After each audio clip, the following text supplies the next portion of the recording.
Welcome to Creepy Vibes. Today we're venturing deep into the heart of Texas, where the land is as vast as its legends and just as terrifying.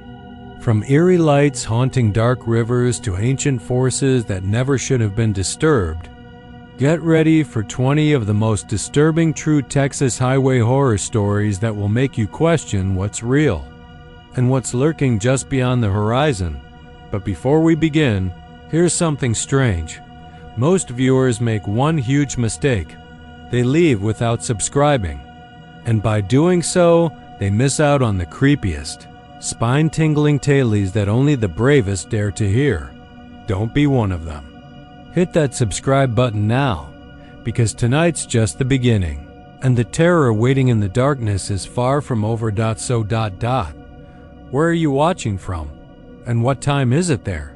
Let me know in the comments, because here, the night is only getting started and the horror is waiting to unfold. Now, let's dive into the darkness. It was a black stretch of road somewhere between Pleasanton and Three Rivers, where the scrub brush gathered up close and whispered like dry tongues against the windows. Route 281 wasn't a place you stopped unless you had to, not at night.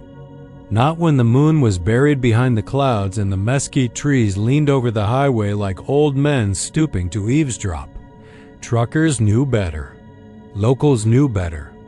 Even the police, though they'd never say it out loud, didn't linger around mile marker 187 longer than they had to. People whispered about it in diner booths and over lukewarm coffee at gas stations with humming fluorescents and flies crawling on the napkin dispensers. Always the same story, told 100 different ways. But they all started with the same image. A woman in white, soaking wet, standing in the middle of the goddamn road. Her dress was always clinging to her body, water dripping from the sleeves as though she had just stepped out of a lake that didn't exist for miles in any direction. Her eyes were hollow. Her mouth, if you saw it open, didn't move like it should. It moved like a puppet's jaw, slack and unhinged. She didn't scream. She just waved real slow, as though trying to hail a ride or beckon you toward her, like she needed help. A lot of guys said they drove right through her, not around through. And some of those same men never drove again. Others kept driving, but they didn't talk anymore. Frank Herrera was not a man who believed in ghost stories. 46 years old, former oil field hand turned long-haul trucker, and as stubborn as the cracked leather steering wheel of his 2007 Peterbilt, Frank had heard the stories plenty of times. Truck stops were full of bullshit. Every long road had its ghost, some Civil War soldier waving a lantern, some dead kid on a bicycle, some lady looking for her lost baby. You start believing every spook story some half-drunk line hauler tells, and soon you're seeing things in your rearview mirror every night. No, sir. Frank drove clean and straight, didn't drink, didn't mess with women on the road, and didn't stop for hitchhikers. He was a man who got the job done, but that changed on a humid October night, just after 2 a.m., when Frank was hauling 40 tons of frozen chicken breasts southbound out of San Antonio, heading for McAllen. He was ahead of schedule, sipping coffee from a metal thermos and listening to some AM preacher ranting about hellfire and fornication. The preacher's voice crackled like dying leaves. The highway was empty, just that long stretch of asphalt winding southward, painted in headlights and nothing else. Then he saw her. She stepped out from the shoulder as if she had been waiting. Pale and soaked, arms wrapped around herself like she was freezing. Frank hit the brakes so hard the tires screamed, his heart thudding like it wanted out of his chest. The Peterbilt groaned to a halt, lurching slightly to the right. For a second, he just sat there, stunned. He hadn't meant to stop. His body had just reacted the way it might for a deer or a cow wandering into the road. His breath fogged the windshield. The preacher's voice had cut off in a burst of static. She was maybe 20 feet ahead, standing dead center in the lane. Her dress looked old, like something out of a church funeral from the 1950s. It clung to her thin frame, soaked through, transparent in places. Her long black hair was plastered to her face and neck, and her arms hung limp at her sides. She looked like she'd drowned, except there wasn't a damn puddle within 10 miles. Frank's mouth went dry. He reached for the CB mic, thought better of it, then turned on his high beams. The light caught her square in the face, and that's. When he saw it, her eyes were open, but they were the color of river silt, not blind blank. Like the eyes of something pulled out of the water too long after it went in. And her mouth, Lord help him. Her mouth hung open like she was trying to speak, but had forgotten how. He didn't get out of the truck. He started to, he'd swear till the day he died, but something deep in his gut screamed no. Not screamed. Like a voice in his head, but screamed like instinct, the kind of scream that tells you not to put your hand near the dog's bowl when it's growling. Then she raised her hand, slowly, not in panic, not in a wave. More like she was reaching for something just out of sight. Frank threw the rig into gear and started rolling. The woman didn't move. She didn't blink. The closer he got, the colder the cab felt, like someone had opened a walk-in freezer. By the time the front of his truck reached her, she was already gone. He drove for another 45 minutes without a thought in his head. Just white noise and fear. He didn't stop until he reached a 24-hour gas station outside of Falfurrias. He pulled in, shut off the engine, and just sat there, hands on the wheel, staring out at the night. That's when he heard the tap-dash-tap-dash-tap-da from the back. He turned slowly, sweat running cold down his back despite the AC. There were handprints on the inside of the trailer doors. Not just one. A dozen. Pale, wet handprints, smeared across the metal like someone had been clawing to get out. Frank left the rig running and walked inside the station, where a sleepy teenage clerk asked if he was okay. Frank didn't answer. He bought a pack of cigarettes. He hadn't smoked in 10 years and stood outside under the buzzing lights, lighting one with shaking hands. He didn't check the trailer. He didn't even look at it. In the weeks that followed, Frank stopped driving nights. He kept the rig, kept hauling, but only in daylight. He avoided 281 completely, even if it meant extra hours. And he never, ever drove past mile marker 187 again, but he started to hear things. Whispering on the CB, static in the dead zones. Sometimes, if he passed a reflective road sign, he swore he saw a pale shape standing in the reflection just for a second.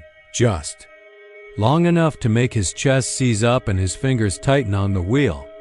Other truckers started to notice things too. Guys who'd never heard Frank's story. One man out of Houston quit driving after waking up in the sleeper berth and finding the floor soaked with muddy water. Another guy said his dash cam caught footage of a woman walking alongside his truck for 3 straight miles, except he was going 65 the whole time. When he checked the footage later, the files were corrupted. Only static. The stories came and went, like breath on glass. But Frank kept his mouth shut. What could he say? That the woman had followed him? That she was still riding in the trailer sometimes, silent and soaking wet? That he could hear the faint tap-tap-tap at red lights? No one would believe him. But if you drive south of San Antonio on 281 and you hit that long, flat stretch past mile marker 187, slow down, look around, look closely. And if you see a woman in white standing in the road, don't stop, just keep going. And pray she doesn't remember you. You ever been out past Victoria on Highway 87 after dark? Not just driving through on your way to Corpus or San Antonio, but really out there when the road's quiet and long, when the cicadas are dead silent and even your engine seems to hum softer out of respect for whatever might be listening. That kind of night gets under your skin. The air is different. Heavy. like it remembers things better than we do. It was late October when I ran into it. Not that the season matters much down here. Still warm, still dusty, still Texas. I was headed back to Goliad from a job out in Cuero, patching some busted drywall in a gas station bathroom. The kind of job that leaves you with the smell of mildew in your nostrils and that sticky coating of sweat and grime on your skin no matter how many showers you take. My old Ford was coughing down the road, tires humming like lullabies, the dash. Clock blinking, 9:47 p.m. The sky was cloudless but dark like poured ink, and the moon was low, bloated, yellow as old teeth. I wasn't the type to pick up hitchhikers. Never had been. I don't trust people like that, people standing alone in the middle of nowhere with nothing but a thumb and dead eyes. But this guy wasn't even thumbing it. He was just there, standing near the shoulder just before the bridge that crosses the Guadalupe, not far outside Victoria. I saw him too late to react properly. Just a figure in black jeans, black hoodie, not even reflective shoes. He didn't move when my headlights hit him. Didn't flinch. Just turned his face toward me like he expected me. His hood was up, but I could see the pale oval of his face and nothing where his eyes should have been. Just smooth flesh. No sockets, no scars, like clay. Like he hadn't been finished. I slammed the brakes out of instinct, skidding a few feet before the truck came to a rattling stop. My hands were gripping the wheel so tight my knuckles felt like ice. For a long second, nothing happened. No cars. No wind. Just me and that figure in the rearview mirror. Still there. Then I blinked, and he was standing next to the passenger door. I hadn't heard footsteps. He hadn't walked. He was just closer. The door unlocked by itself with that mechanical clunk that made my stomach twist. I swear on everything I know that I didn't touch that button. Before I could move, before I could think, he opened the door and got in, sat down like he belonged there, silent, calm, no smell, no heat, just presence. A hole in the air beside me. I don't remember pulling back onto the road, but suddenly we were driving again. Past the river. Past the tangle of mesquite and live oaks that lined the banks like sentinels. The truck rattled like it always did over uneven pavement, but I barely noticed. I couldn't look at him directly. Not out of fear, though I was terrified. But terrified. But asafad. But tafadvan min. Because something in me said looking too long would be like staring into the sun. It would burn. He didn't speak. Not even breathe. He just stared ahead with that eyeless face like he could see more than I ever would. And then, as we passed under the first overpass, just that short stretch of concrete before the turnoff to Bloomington, he whispered, "Wrong way." I looked into the rearview mirror. He was gone. No door opening. No sound, just gone. The seat was empty like it had always been, and I was alone again, but I knew something had changed. The air was wrong. My hands were trembling so bad I had to pull over and sit for a minute. I didn't dare turn off the engine. The sound of it, old and wheezing, felt like the only thing keeping me tethered to the real world. I made it home eventually, though I don't remember most of the drive. My wife, Marla, asked what was wrong when she saw my face, but I told her I was just tired. Just a long day. Couldn't sleep that night. Every time I shut my eyes, I saw that eyeless face. Not angry. Not sad. Just resigned. Like he'd done this before, countless times, and it always ended the same way. I didn't tell anyone. Not at first. Who'd believe it? A week later, I was in the hardware store in Victoria, buying new caulking for a shower job, when I overheard two old-timers talking near the paint aisle. One of them, a wiry guy in a sweat-stained cowboy hat, said something that made me stop cold. Swear to God, Reggie, I saw him. Just standing there, no eyes. I thought I'd hit him, I really did. But then he's in my truck, sitting right there like he was born in it. Said I was going the wrong way and poof, gone. My skin went cold. I turned and asked them, "You talking about Highway 87? They both looked at me like I'd said something sacred, like I wasn't supposed to know. Bridge near the Guadalupe? I added. The cowboy nodded real slow. You saw him too, didn't you?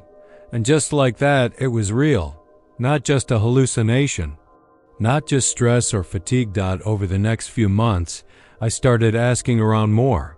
Careful, quiet. I didn't want to sound crazy, but I heard stories, lots of them, all the same. Late night drives, a man with no eyes, gets in without asking, says wrong way, disappears. Some say he's a ghost, some say a demon, some say he's a warning. But of what, no one can say for sure. I tried to forget, I really did. But something had changed in me. I couldn't drive that stretch of road anymore. I took back roads that added 45 minutes to every job just to avoid it. My dreams were getting worse too, more vivid. Always the same. I'm in the truck, driving that road, and the man is beside me. Only this time, he does have eyes. And they're not blind. They're empty, bottomless, like looking down a well filled with ash. Then one night, Marla didn't come home. She was visiting her sister in Victoria and took my truck because hers was leaking coolant. She called around 9:30, said she just passed Cuero and was making good time. I waited. Midnight came. Then too, nothing. I called the police, called the hospitals, drove every road between our house and Victoria. They found the truck 2 days later, parked neatly under that same overpass. Engine still warm. Driver's door open. No sign of her. Just a single whisper left on the truck's dash cam. Not her voice. His. Wrong way. That was 3 years ago. No trace of her since. No evidence. No clues. Just a widening emptiness in my chest, and that memory I can't scrub out no matter how hard I try. He took her. I know it. I've spent every day since then trying to figure out who or what he is. Spent hours in the library digging up old newspapers, interviewing old locals, poring over missing persons reports. And I found something, a pattern. This started long before me. Back to 1968. A soldier returning from Vietnam vanished on that stretch of road. Same place, same circumstances. Then again in 1979, a school teacher from San Antonio. Again in 85, 97, 2003. Always October. Always under the overpass. Always that stretch of Highway 87. And every one of them was last seen driving the wrong way. I think he's not warning us. I think he's choosing. And I think someday soon, he'll come back for me because I've been dreaming about him again. Only this time, he's not in the passenger seat. He's driving. They say the devil's backbone is a place where the world thins, where something older and meaner than man still walks the limestone ridges, watches the winding roads through black mesquite and juniper, and waits. Ask any old-timer in the hill country, and they'll tell you not to drive it after dark, especially the stretch near Canyon Lake. They'll mutter something about lights on the ridge or the black dog, and their voice will trail off like they don't want to remember what they know. You can laugh, sure, but you won't laugh after you've seen it, after you felt it breathing behind your ear with the doors locked and the windows rolled up. Didn't believe any of that crap until the summer of '97, when I took that road myself, heading home from a buddy's wedding in Wimberley. It was one of those nights where the air feels wrong, heavy and hot, but with a biting edge like there's a storm brewing that never comes. I left the reception around 10, half drunk on Lone Star and bad decisions, driving my old Ford Bronco. Southbound down FM 32, the stretch they call the backbone. It's beautiful during the day-high bluffs, cedar trees, views for miles. But at night, it changes. The hills feel taller, like you're driving through a canyon with eyes dot about halfway through the drive. I saw something in the road dot. It was just past a tight curve that dips down into a dry creek bed. I came up over the rise and saw a figure, standing dead center in the asphalt. I hit the brakes hard, tires screeching, truck fishtailing. My headlights caught the shape, and for a second, I thought it was a cow or maybe a bear. But then I saw it clearly. It was a dog. Or it looked like one. Too big by far tall enough that its back reached the hood of my Bronco. Jet black fur, patchy and coarse, and glowing red eyes like coals. Its jaws were open, tongue hanging like something dead, and the teeth were all wrong, long, broken, twisted like they'd been gnawed on themselves. And it didn't move, didn't blink, just stared. I swerved. I felt the wheels lift for a second, then slammed down hard on the other side of the road. But I didn't hit it. I didn't even feel a bump. I got the truck under control and slammed it to a stop, breathing hard, heart banging in my chest. I looked back. There was nothing there. Just the road, the dark, and the dust cloud settling behind me. I figured it was the beer, or the heat, or maybe a trick of the light. That's what I told myself. I got back on the road and started driving again, slower now, nerves shot. I rolled, the windows down to cool off, trying to shake it. That's when I heard the growling low, deep, and so close it made my skin crawl. I checked my mirrors. Nothing. Looked in the back seat. Empty. But it didn't stop. It was inside the truck, coming from somewhere behind my head. Like it was sitting right there, breathing hot and slow, teeth clacking softly together. My fingers tightened on the wheel. I wanted to pull over, but I couldn't make myself stop. I just kept driving, eyes forward, sweat running down my temples. Then, it barked loud, right next to my ear. I damn near drove off the road. My heart stopped. I swerved again, this time grazing the gravel shoulder before correcting. The sound vanished as soon as it came, but something lingered like static in the air, like the inside of the Bronco was charged up with hate. I didn't stop until I reached New Braunfels, pulled into a gas station and stumbled out of the truck, like I'd been shot. The attendant, an older woman with a smoker's voice and leathery skin, asked if I was all right. I tried to laugh it off, said I'd nearly hit a deer, but she gave me a look like she knew better. Then she asked, real quiet, "Did it have red eyes?" That shut me up. She nodded, like she'd seen it too. Said her nephew died out there in '91. Found his car wrapped around a tree, but no skid marks. No sign he tried to stop. The trooper said it looked like he'd swerved for something that wasn't there.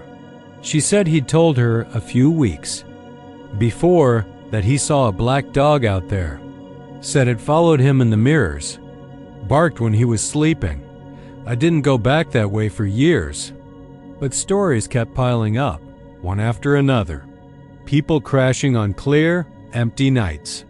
Survivors who couldn't explain what they'd seen. They all said the same thing. Big black dog, glowing eyes, nothing there when they looked back. The locals talk about it more freely now, like it's become part of the town's lore. They say it's tied to the land somehow, that the Comanche called that ridge cursed, avoided it when they could. Others say it's the ghost of a hound that went mad protecting a settler family from raiders, only it failed and the guilt made it monstrous. Or maybe it ain't a ghost at all, just something that was always there, older than men, wearing a shape we understand only enough to be afraid. I did go back once, in 2011. I don't know what made me do it, maybe I wanted to. Prove something to myself. I was sober this time, middle of the day, clear sky. I took the same truck, now beat to hell but still running. When I got to the spot just past that rise over the creek bed, I pulled off onto the shoulder, got out, walked to the middle of the road and stood there. It was hot, quiet, no wind. The kind of quiet that presses on your ears, and then I heard claws. Just a few clicks, like something big stepping onto the asphalt behind me. I turned. Nothing. But the air was wrong again. Heavy, charged, and I swear to God, when I looked into the tree line, I saw 2 red pinpricks watching me from the shadow of a cedar tree, not blinking, not moving. I got back in the truck and drove away. Never went back after that. A few months later, I saw on the news that a couple died on that stretch. Newlyweds. Car found upside down in the ravine. No sign of braking. The husband's sister told reporters he'd called her the week before, said he'd seen a strange dog while driving home late. Said it was watching him through the rearview mirror. The paper didn't mention that part, but the locals know. They always know. And they still say, when the night's thick and the moon's wrong, the black dog of Devil's Backbone walks the road, jaws open, waiting. The heat had already begun to boil up from the asphalt by 9 that morning. It was the kind of Central Texas day where the sun didn't just shine, it pressed like a weight. Howard Minter had been on the road since dawn, heading west on Highway 16 in his dusty sun-faded '84 Buick Skylark, hoping to make it to Junction before the radiator decided it had had enough. The needle on the temp gauge was flirting with the red, and he was running low on gas. He'd been working the pipeline contract jobs near Abilene, but had decided, on a whim and without telling anyone, to head south and look for his cousin near Uvalde. He hadn't spoken to her in years, maybe more, but something about the last dream he'd had, a choking kind of dream filled with static and pale faces, had made it seem urgent. He was about 20 miles south of Kerrville when he saw the sign. It was old, metal warped and rust-creased, leaning slightly into the wind. The green paint had mostly peeled away, but the white letters still stood out just enough to read, Dervin 4 miles. He didn't remember ever hearing of a town called Dervin, and he'd taken this route at least half a dozen times in the past decade. There was no exit ramp, just a gravel path veering east off the highway and disappearing into a stand of cedar and mesquite. The Buick's gas gauge blinked a final, subtle warning, so Howard made the turn. The gravel cracked under the tires as he eased down the narrow road. It narrowed further after a mile, bordered by leaning barbed wire fences and brown fields, scattered with rusted-out machinery and dead sunflowers. Another 2 miles and the road smoothed out into weathered asphalt, just as a water tower peeked over the trees ahead. Dervin was painted in faded red letters across the tank, with what looked like a white cross behind it, maybe part of a logo or something. Howard figured it was one of those towns that got skipped over when the highways were built. Still hanging on by a thread, but as he pulled into town, his first thought was that he'd driven through a wormhole. The buildings looked clean, almost staged like a movie set or a museum street. Gas station, diner, barber shop, hardware store, all in pristine 1950s architecture. The kind with rounded glass windows, bold signage, checkerboard floors, no chain stores, no neon. The people walking the sidewalks were dressed the same way, high-waisted. Pants, dresses with bright patterns, suspenders, polished shoes. A woman pushing a stroller wore red lipstick and carried a paper bag of groceries wrapped in twine. A boy in a striped shirt licked a lollipop the size of his hand and waved at him with mechanical cheerfulness. Howard blinked and waved back. He, parked beside the Texaco station, where a tall, clean-shaven man in a white uniform and cap approached. "Filla up?" the man asked, smiling. "Yeah," Howard said, still looking around. "What's this place?" "I don't remember ever seeing it on the map." The man looked at him with a kind of practiced neutrality. Dervin's been here a long time. Looks like it's still in the 50s, Howard joked. The man didn't laugh.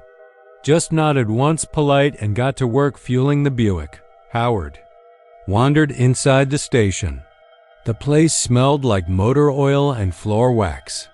A small black and white TV sat in the corner playing a soap opera he didn't recognize. The clerk behind the counter, a kid with slicked back hair and acne scars, watched him like he was a lost dog that might bite. "Is there a payphone I can use?" Howard asked. The kid gestured toward the back. Howard dropped a dime in the slot and dialed his cousin's number. There was no dial tone, just a hollow crackle like distant wind and paper tearing.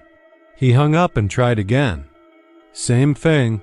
When he stepped back outside, the Buick was filled up and the pump guy was wiping his hands on a rag. "How much?" Howard asked. $$20-8, the man said, as if gas prices hadn't changed in 4 decades.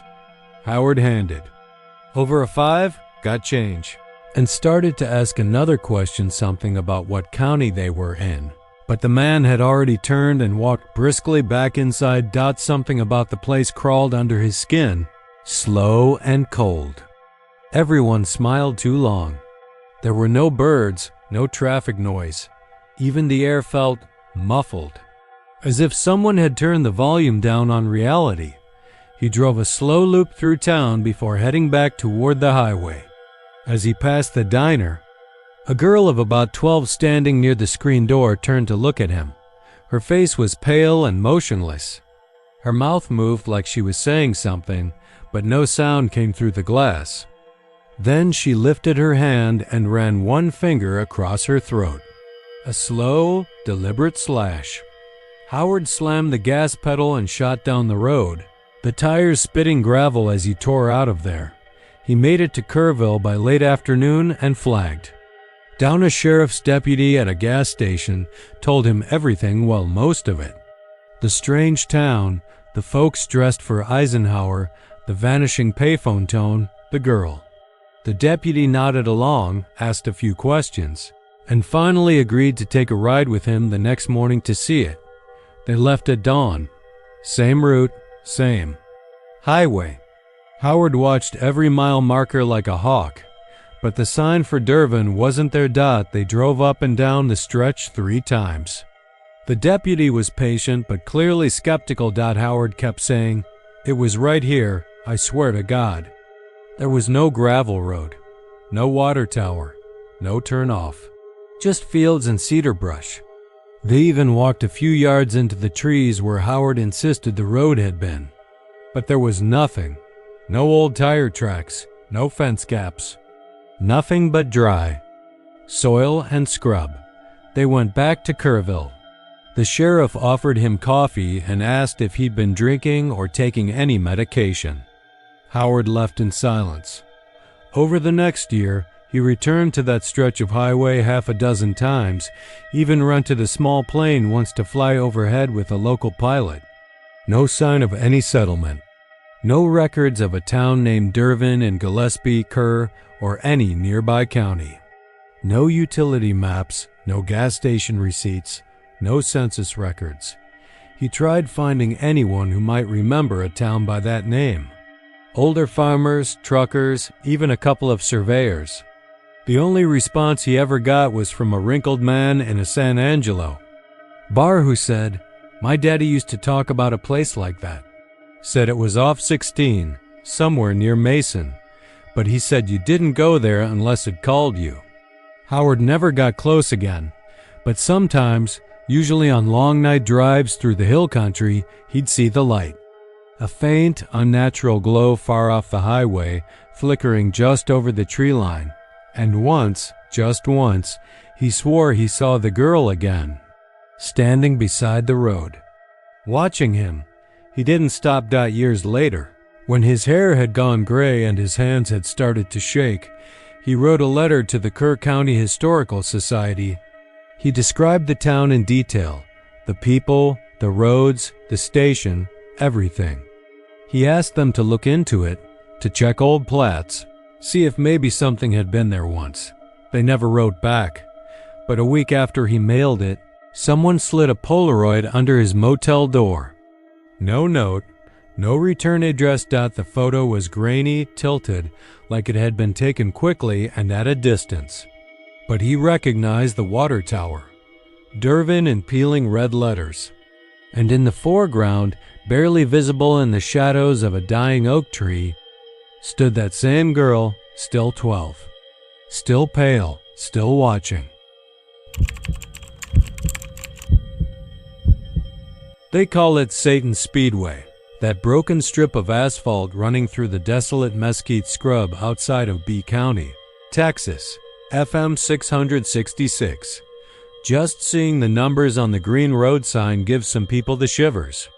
Some say the number was a joke, a coincidence. Others say it was chosen deliberately, like a warning wrapped in bureaucracy. The road starts near Mineral and stretches through forgotten farmland and old oil lease roads, past half-abandoned ranches and lonely trailer, homes barely clinging to the land. Out here, the stars shine hard and cold, and you can drive for 10 minutes without seeing another pair of headlights. And then there's the light. The one they whisper about in bars and talk around at gas stations, never quite meeting your eye.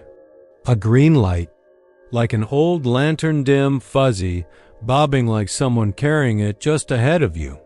It appears mostly at night, always just out of reach. If you tried to catch it, it moves. If you speed up, it speeds up. And if you chase it too far, that's when your brakes fail. I wouldn't have believed it either. Not before last October. I was driving down from San Antonio to visit my cousin Daniel, who had inherited a piece of land out by Skidmore after our uncle passed. 40 acres of dry pasture, a rusty barn, and a double-wide trailer with yellowed blinds.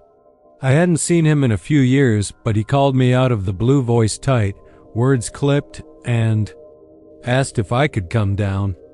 Said something weird was going on out there. Cattle missing. Things tapping on his windows at night. Strange noises from the windbreak trees. I got there just after sunset, and he looked like hell.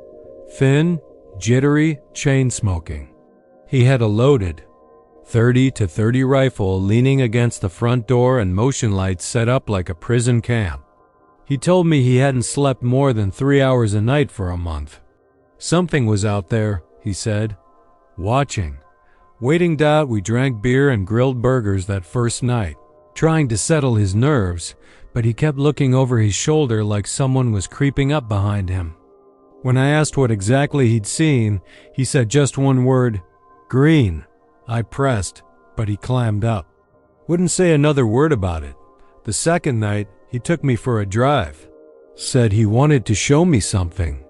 We got in his old Silverado and headed down FM 666 just after 10, the moon rising low and yellow like a bruise on the horizon. I remember how quiet it was, just the hum of the tires and the occasional rustle of wind through the chaparral. Then, about 7 miles out, near a bend that curled around a shallow ravine, I saw it. A green light, pale and flickering, hovering just above the road, maybe 100 yards ahead. It looked like it belonged in some Civil War ghost story like.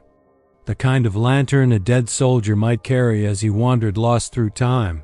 There, Daniel said, pointing. You see it? I nodded. Don't speed up, he warned. Don't even think about it.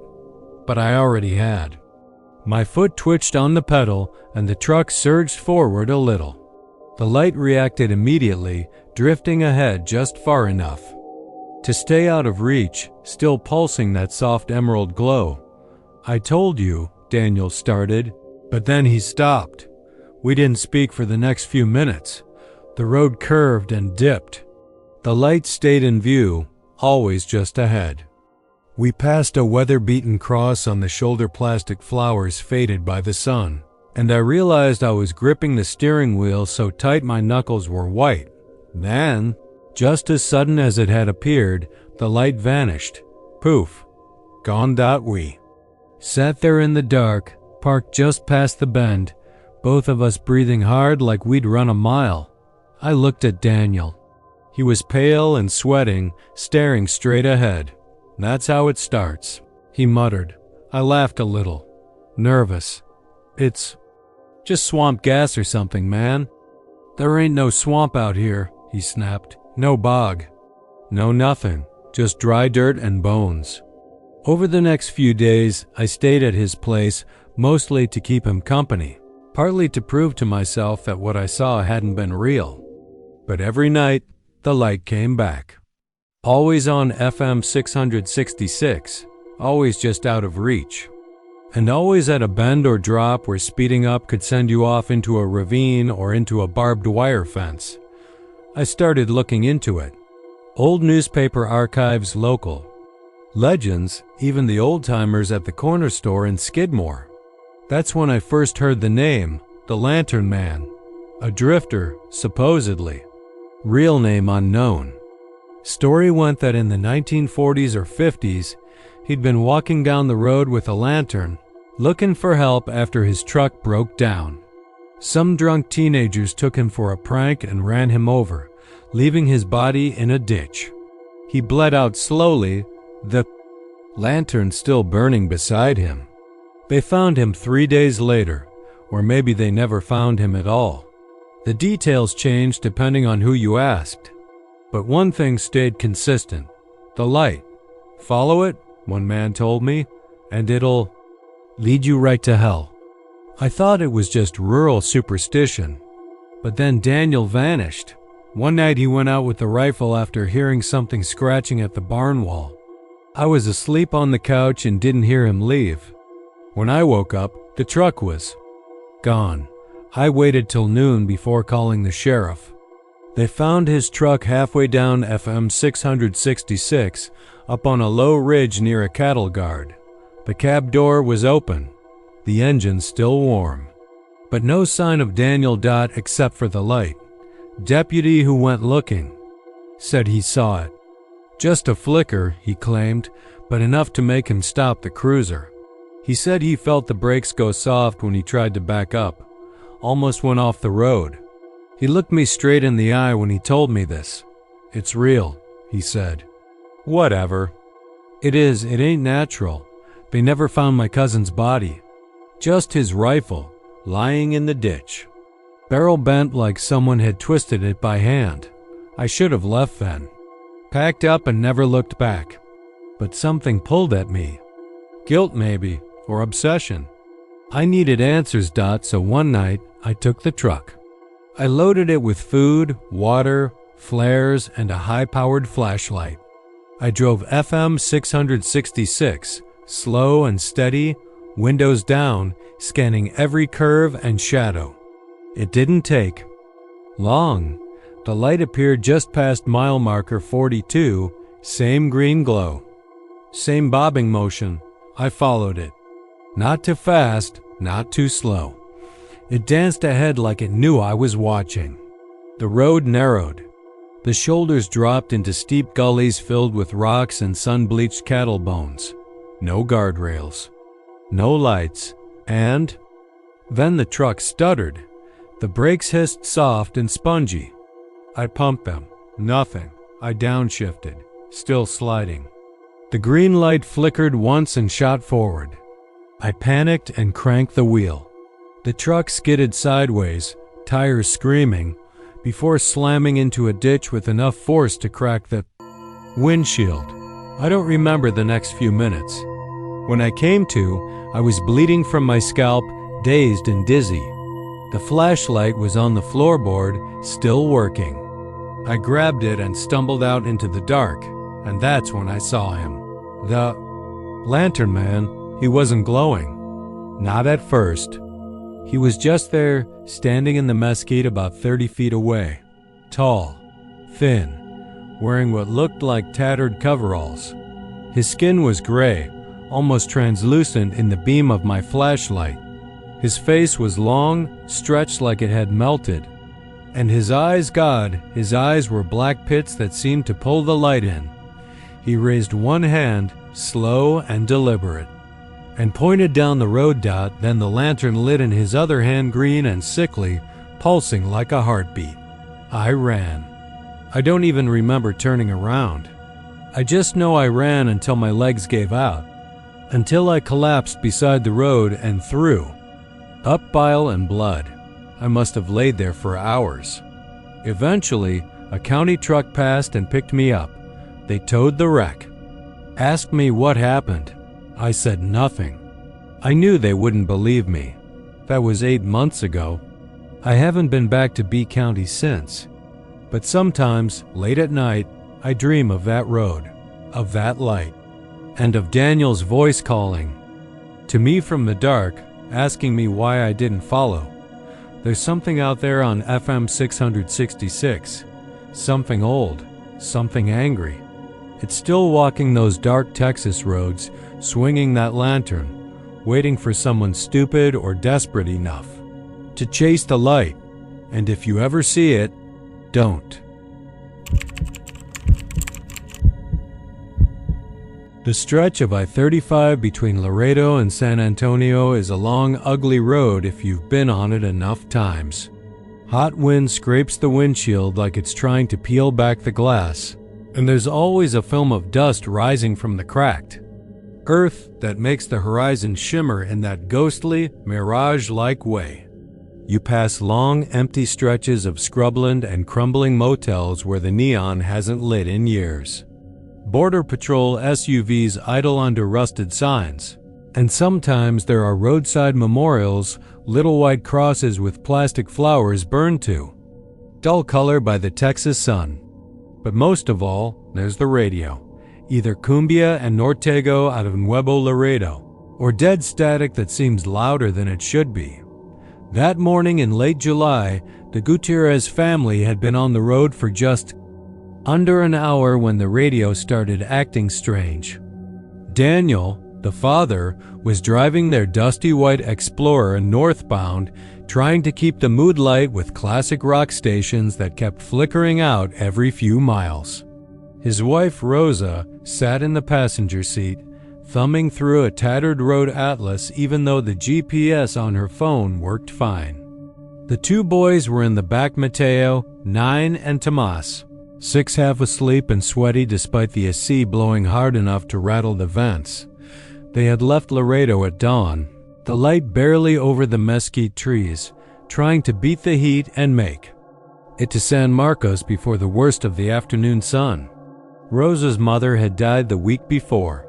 They'd stayed for the funeral, the rosary, the long awkward visits with cousins they didn't know anymore. Daniel hated Laredo. Always had. Too dry, too dead, too many things from the past that clung to Rosa like burrs. Somewhere near Catula, the static started. At first it was just a faint hiss behind the music, like maybe they were losing signal. Daniel tapped the dashboard once, or twice out of habit. The song Something by Boston he thought was breaking up at the edges. Then came the voices. Low, whispering. Faint enough he thought maybe it was the boys in the back messing around. You hear that? He asked Rosa. She paused, looking up from the map. What? The ... Just listen. The music had faded completely. Now it was just a wall of hiss. But there were voices inside it. A woman murmuring in Spanish, something soft and fast, like a prayer or maybe just gibberish. Then another voice higher, a child's, maybe more than one, crying softly, the way kids do when they've cried themselves hoarse. Daniel reached for the dial. I think the station's. Daniel. Rosa said, her voice low and tight. The radio's off. He looked. She was right. The power button was already pushed in, the little display dark. The knobs were dead. Still. The sound kept coming. It wasn't coming from the speakers anymore. It was inside the car. Mateo sat up. Straight in the back, his face pale, lips parted. Mom, he said, I think someone's in here. No one said anything for a long time after that. The sound grew louder. Not just static and whispers now, there were breathing sounds, panting, almost like someone was crouched under the seats. trying not to be heard. A dry, shuffling noise like fingernails brushing denim. Then the crying started again, louder this time, overlapping voices. Boys and girls, all very young, like toddlers. Daniel gripped the wheel and focused on the road. His hands were slick with sweat. Rosa turned to look in the back seat. Her face went white. "What happened to your shirt?" she asked Tomas. He looked down and pulled up his t-shirt, confused. 3 red lines ran across his chest, faint but visible, like someone had clawed at him with small fingers. The skin wasn't broken, but the marks were raw and raised. "I didn't do that," he said, voice trembling. "I didn't. Did your brother?" "No," Thomas shouted. "Nobody touched me." Daniel floored it. He didn't know why, but his instinct screamed at him to go. The old SUV roared to life, eating the pavement. They didn't talk. The sound was still in the car behind the vents, inside the seats, coming from the empty spaces in the footwells. The voices started to say names. One of them was Daniel. Then came a name they didn't recognize. Raphael. Another. Paloma. Rosa whispered a Hail Mary under her breath. The children were crying. Not the ones on the radio. There's. Daniel couldn't even see the exit signs anymore. The world had gone strangely colorless. Everything outside looked pale, bleached. The sky above them, once a brilliant blue, was a blank gray now, like a smear of wet ash. The highway was empty, no cars ahead or behind. And still the whispering. Sacame de aqui. Escame. Tveo. Dili. Then Persol. But it felt like they were moving in circles. Like no matter how far they drove, they weren't going anywhere. Then, just before they hit Divine, the voices stopped. Gone. Like someone had hit a switch. The air was still thick and hot, the kind that pressed against your skin like a wet cloth. But the inside of the SUV felt colder than it should have been. No one spoke until they saw the San Antonio skyline. The boys were silent, eyes wide, Tomas still clutching his chest. Daniel pulled into a gas station just south of the city. He turned the key in the ignition, shut everything down, and just sat there with his hands shaking. Rosa got out and checked on the boys. The scratch marks were still there, bright and angry against the skin. She turned and looked at Daniel.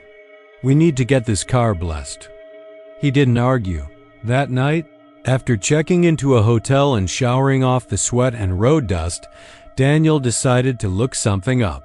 He hadn't believed in much for most of his life, especially not ghosts or spirits, but he couldn't shake the feeling that they hadn't just heard.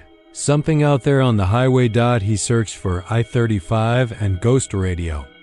Then children crying I-35 and whispering Spanish voices radio. Nothing came up at first.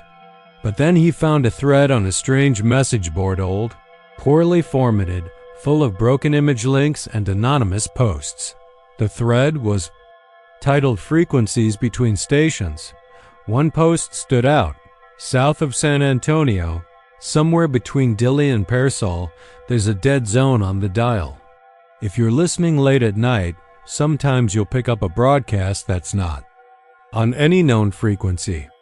It starts with static, then voices. Some say it's a mass grave out there, kids who were smuggled and died locked in trailers, their bodies dumped in the brush. Others say it's older. A mission that burned, a flood that drowned a school. But always the same, crying, prayers, and names. Don't answer them. And whatever you do, don't stop the car. Daniel stared at the screen. He hadn't answered. He hadn't stopped, but he had heard his name. They drove the rest of the way to San Marcos the next morning. No radio, no music. No one said a word. The SUV sat in the driveway for weeks afterward. Rosa refused to drive it. The boys wouldn't even get near it. Then, one night, Daniel was in the garage with the keys in his pocket when the radio turned. On by itself. Static. Children crying. And a new name this time. Not his. Tomas. They say it started sometime in the mid-'80s, back when Corpus Christi was growing faster than its bones could handle, when new developments clawed out into the swamps and salt marshes like eager fingers. Leopard Street ran hot and wide through the city even then, stretching from the glitter of downtown all the way into the forgotten backlots and battered neighborhoods on the edge of town. The overpass, just concrete and rusted guardrails, was thrown up in '84 over a stretch of railroad tracks that hadn't seen real traffic since Johnson was in office. The thing was barely necessary, really, but it was built fast, like someone needed it done. That's where it began. People in town always told stories, like they do anywhere with more churches than liquor stores and more heat than shade. But this one stuck. You'd hear it whispered over beers out near the bay, in the back of the Whataburger by the port, or among the old men playing dominoes outside the laundromat. They'd talk about the woman, midnight, the screaming. Some said she was white. Others said she was Hispanic, long dark hair, barefoot, wearing a tattered nightgown that fluttered in a wind you couldn't feel. You never saw her, not clearly, just a shape out on the shoulder, clutching herself, hunched like she'd been broken at the spine. And the scream, it wasn't just sound. It was pain that wormed into your bones and stayed there. A scream that didn't echo right, like it was being torn through layers of something not quite real. The story went that if you were driving across the overpass right at midnight, and if you stopped, rolled down your window and shouted something back. "Are you okay?" Or, "Where's your baby?" You'd drive home like nothing happened. But when morning came, when you opened your car door, you'd find a baby seat in the back. Just sitting there. No baby. Just the seat. Sometimes a pink blanket. Sometimes a tiny bottle with a melted label. Always warm. Like it had just been used. The cops never commented, and the city workers avoided the subject altogether. But people kept hearing it. And some fools, of course, tried to test it. I didn't believe any of that shit. I was born in Alice but raised in Corpus, and I drove that overpass 100 times growing up. There's nothing special about it. A strip of elevated asphalt with patchy shoulders and graffiti-tagged signs, rust bleeding through the guardrails. But things changed the night. My cousin Jesse disappeared. We were close, me and Jesse. Grew up on the same cul-de-sac. He was wild in high school, always chasing something too fast or too dangerous. But by 25, he'd calmed down. Had a wife, a baby on the way, worked construction during the day and delivered pizzas on the weekend. I saw him the night before it happened. We were drinking Lone Stars on his back porch, laughing about some dumb shit from our teenage years. He mentioned hearing the scream a week earlier, around midnight while driving back from a late shift. Said it made his skin crawl. He didn't stop. Just sped up and got home fast. But something about it got under his skin. You could tell. He was distracted the whole night, kept glancing at his phone even though it never buzzed. When I left, he hugged me longer than usual. The next morning, his car was found parked on the overpass. Engine still warm. Driver's door wide open. Number: Jesse. They brought in dogs, helicopters. The works. Nothing. Just his car, sitting on that shoulder like he'd stepped out for a cigarette and never came back. I visited the spot 2 days later. There was a faint outline on the gravel shoulder where he'd been standing, his boot prints, maybe, and something else. A little pink sock, toddler size. Caught under the passenger seat. Jesse didn't have any kids yet. After that, I started digging. The internet was a mess of rumors and Reddit threads, old archived newspaper clippings, and blurry pictures. But the more I searched, the more pieces came together. There'd been disappearances near that overpass for years, mostly transients. Undocumented workers, runaways, people nobody kept track of. But every so often, someone local went missing too. Someone with a name and a job and a life. The one common thread. Their vehicles were always found on or near the overpass. Midnight. Always midnight. I found an old blog, run by a woman named Collie Torres, same name as the Grey's Anatomy character, but this one lived in Corpus. She had posted a series of entries in 2011 about an experience she had with the overpass. Said she heard the scream just like everyone else. Said she shouted back, maybe out of pity or maybe just to feel brave. When she got home, she found a baby seat in her back seat, blue, still warm. She threw it away, took it to the dump herself. But after that night, her toddler son started waking up crying, saying the lady was in his room, asking for her baby. A month later, the boy vanished from his bed. House alarm never went off. Back door still locked. No sign of forced entry. Collie never updated the blog again. I couldn't sleep after reading that. The overpass became a place I started watching. I'd park a few blocks away late at night, windows down, listening. I don't know what I thought I was going to find closure. Jesse's ghost? I didn't even believe in that stuff before, but grief rewires your mind. Makes you believe in something just to stay sane. Then, about 3 weeks after Jesse disappeared, I heard it. I wasn't even on the overpass. I was on Tuloso by the canal. Midnight sharp. The air went still and something shifted like the thinna. Pressure dropped behind my eyes. And then came the scream that it wasn't like a scream you hear in movies. It didn't crescendo or wail. It stabbed. A raw, hoarse sound like a mother watching her child drown slowly. It echoed, but not across the keys. Landscape across me. Inside my chest. My ears rang and my vision swam. I didn't stop. I drove home with my hands clenched so tight on the wheel I left bruises on my palms. There was no baby seat the next morning. But something had changed. Over the next few days I'd find small things moved around my house. My bedroom window would be unlatched in the morning. A pacifier I didn't own sat on the edge of my tub. One night I heard a soft knocking at the front door, 3 slow taps. I didn't answer. The next morning, muddy footprints, small and bare, led away from the door and vanished into the lawn. I tried to tell someone.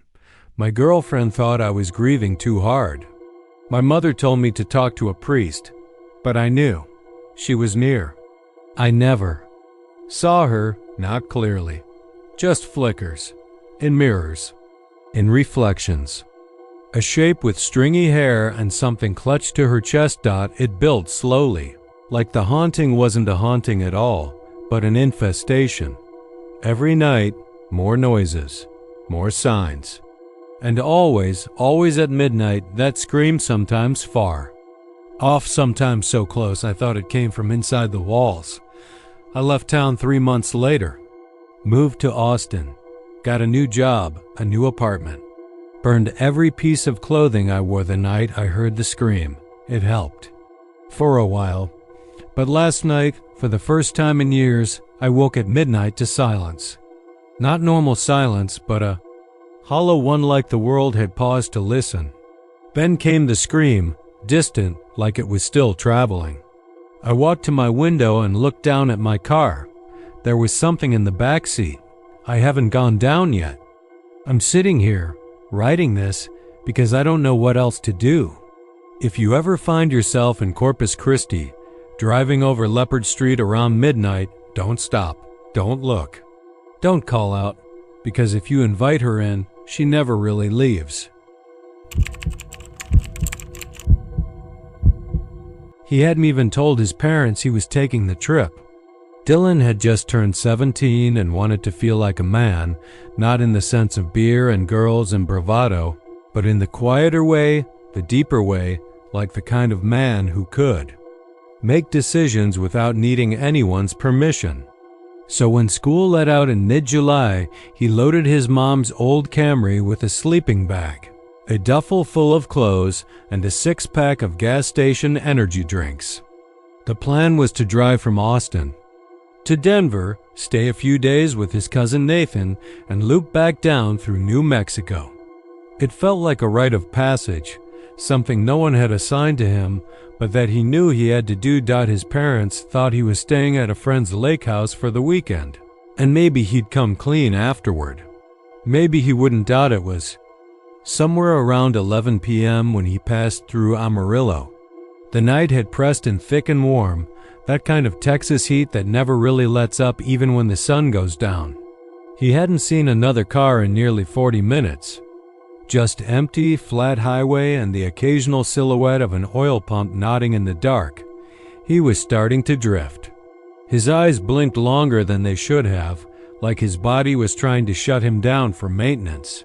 He'd been driving 10 hours with nothing but fast food and caffeine and some washed-out alt-rock station that faded in and out with the hills. His mind was fuzzing, thoughts looping on themselves. That's when he saw it, a glowing blue sign on the side of the highway. Rest stop Minnesota half mile. It struck him as odd because he hadn't seen any signs for it earlier. And the digital-looking font was strange, almost like a screen readout instead of a proper highway sign. Still, the idea of stretching his legs, hitting a bathroom, maybe even grabbing a Dr. Pepper from a vending machine, it sounded perfect. The turnoff came up suddenly, a narrow gravel road flanked by low wooden posts, and a rusty cattle gate swung open. The Camry bumped along for 100 yards or so before the trees started. That part stuck with him later, how the trees had appeared out of nowhere. Amarillo wasn't known for dense foliage, especially not mesquite and twisted oaks thick. Enough to block out the stars, but then the rest stop appeared, like it had just blinked into existence.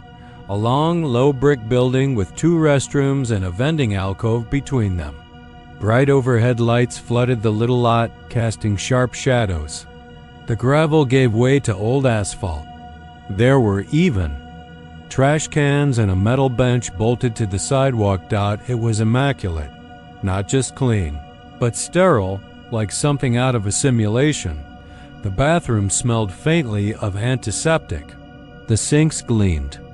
The vending machines were fully stocked, chips, candy, bottles of water, and when he pressed the keypad for a soda, it whirred smoothly and dropped it without issue. No flickering lights. No weird buzzing. No dead bugs plastered to the fluorescent tubes.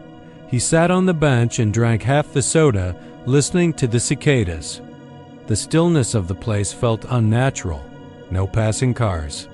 No rustle of wind through the trees. Just the endless chirping. After a while, he got back in the Camry, slid the seat back, and let himself doze. An hour, maybe 2 passed. He didn't set an alarm. Just let the sleep come, hot and shallow and dreamless. When he woke, it was because something felt off. It was quiet. Too quiet. His eyes opened slowly, dry and crusted from the nap. The dashboard clock was dead. No glowing red numbers. He sat up, rubbing his eyes, and froze. There was no building. No rest stop. No lights. Nothing. Just a broad, cracked field under a gray pre-dawn sky. The Camry sat in the middle of a patch of dry grass and hard-packed dirt. Around him, scattered mesquite trees clawed at the horizon, some stripped of leaves, others bent like they were trying to crawl away. The air felt heavier than it should have, warm but leaden, like it had been. Exhaled by something ancient. Dylan got out of the car, heart thumping in his chest. Where the vending machines had been, nothing. No concrete path, no lights, not even gravel. Just bare ground, interrupted only by strange, pale shapes poking up from the earth. At first he thought they were branches. Then maybe deer antlers. But the closer he looked, the more they became. Recognizable. Bones. Not 1 or 2, not the remains of a single animal. Dozens, maybe hundreds. Half-buried ribs and femurs, cracked vertebrae, sun-bleached skulls missing lower jaws. The ground was littered with them, arranged haphazardly, some tangled together like the creatures had died struggling. And then there was the smell, faint but present. The sour, oily stink of something that had once been alive and had decayed far. Too slowly, he backed toward the car. His hand trembled as he reached for the door. The Camry started, thank God, and he peeled away, the tires spitting up dust and bones. The gravel road was gone. Just flattened grass and tire tracks leading nowhere. He drove blind, using the compass on his phone until signal returned. Google Maps glitched like crazy, showing him in the middle of blank terrain, then jumping 50 miles south, then freezing entirely. Eventually, the highway came into view again, just as the sun broke the horizon. He didn't stop driving until he reached Trinidad, Colorado. He pulled into a gas station and sat there for 20 minutes, unable to move. He looked at the vending machine by the door, but couldn't bring himself to walk up to it. When he finally did, just to prove to himself that the world was real again, he pressed the keypad. A loud clunk. A Coke bottle dropped. He nearly screamed. Later, he checked maps of the area near Amarillo, scoured them for any sign of a rest stop. Nothing. He posted on forums, asked truckers, even emailed the Texas Department of Transportation. No one knew what he was talking about. There were no facilities anywhere near where he'd been. Just private ranches, old oil fields, and open scrubland. The oddest part? When he opened his trunk a few days later, back home, there was a smell. Faint, but unmistakable. Like the one from the field. He never figured out where it came from. And in the bottom corner of the trunk, wedged into the seam of the carpet, was a bottle of water he didn't remember buying. The label was blank. Just white plastic. Sealed. He didn't open it. He buried it in the woods behind his house, and every so often, when the night is quiet and the wind dies down, he swears he can hear vending machines humming in the dark. They say San Antonio has two faces, one for the tourists and one for the people who stay. The Riverwalk, the Alamo, the Christmas lights tangled in the pecan trees, all that's for show. But the outskirts, the hushed, rattling bones of the city where the mesquite trees lean in too close to the road and the wind, never quite dies down, that's where you see the other face. That's where things live in the dust, where stories are whispered like confessions, not shared for fun but handed off like burdens. Loop 1604 makes a wide ring around the city, like a noose that never quite closes. It cuts through strip malls, half-built subdivisions, old ranch land, and stretches of nothing but dirt and sky. Late at night, when the traffic thins and the lights grow sparse, it becomes something else entirely.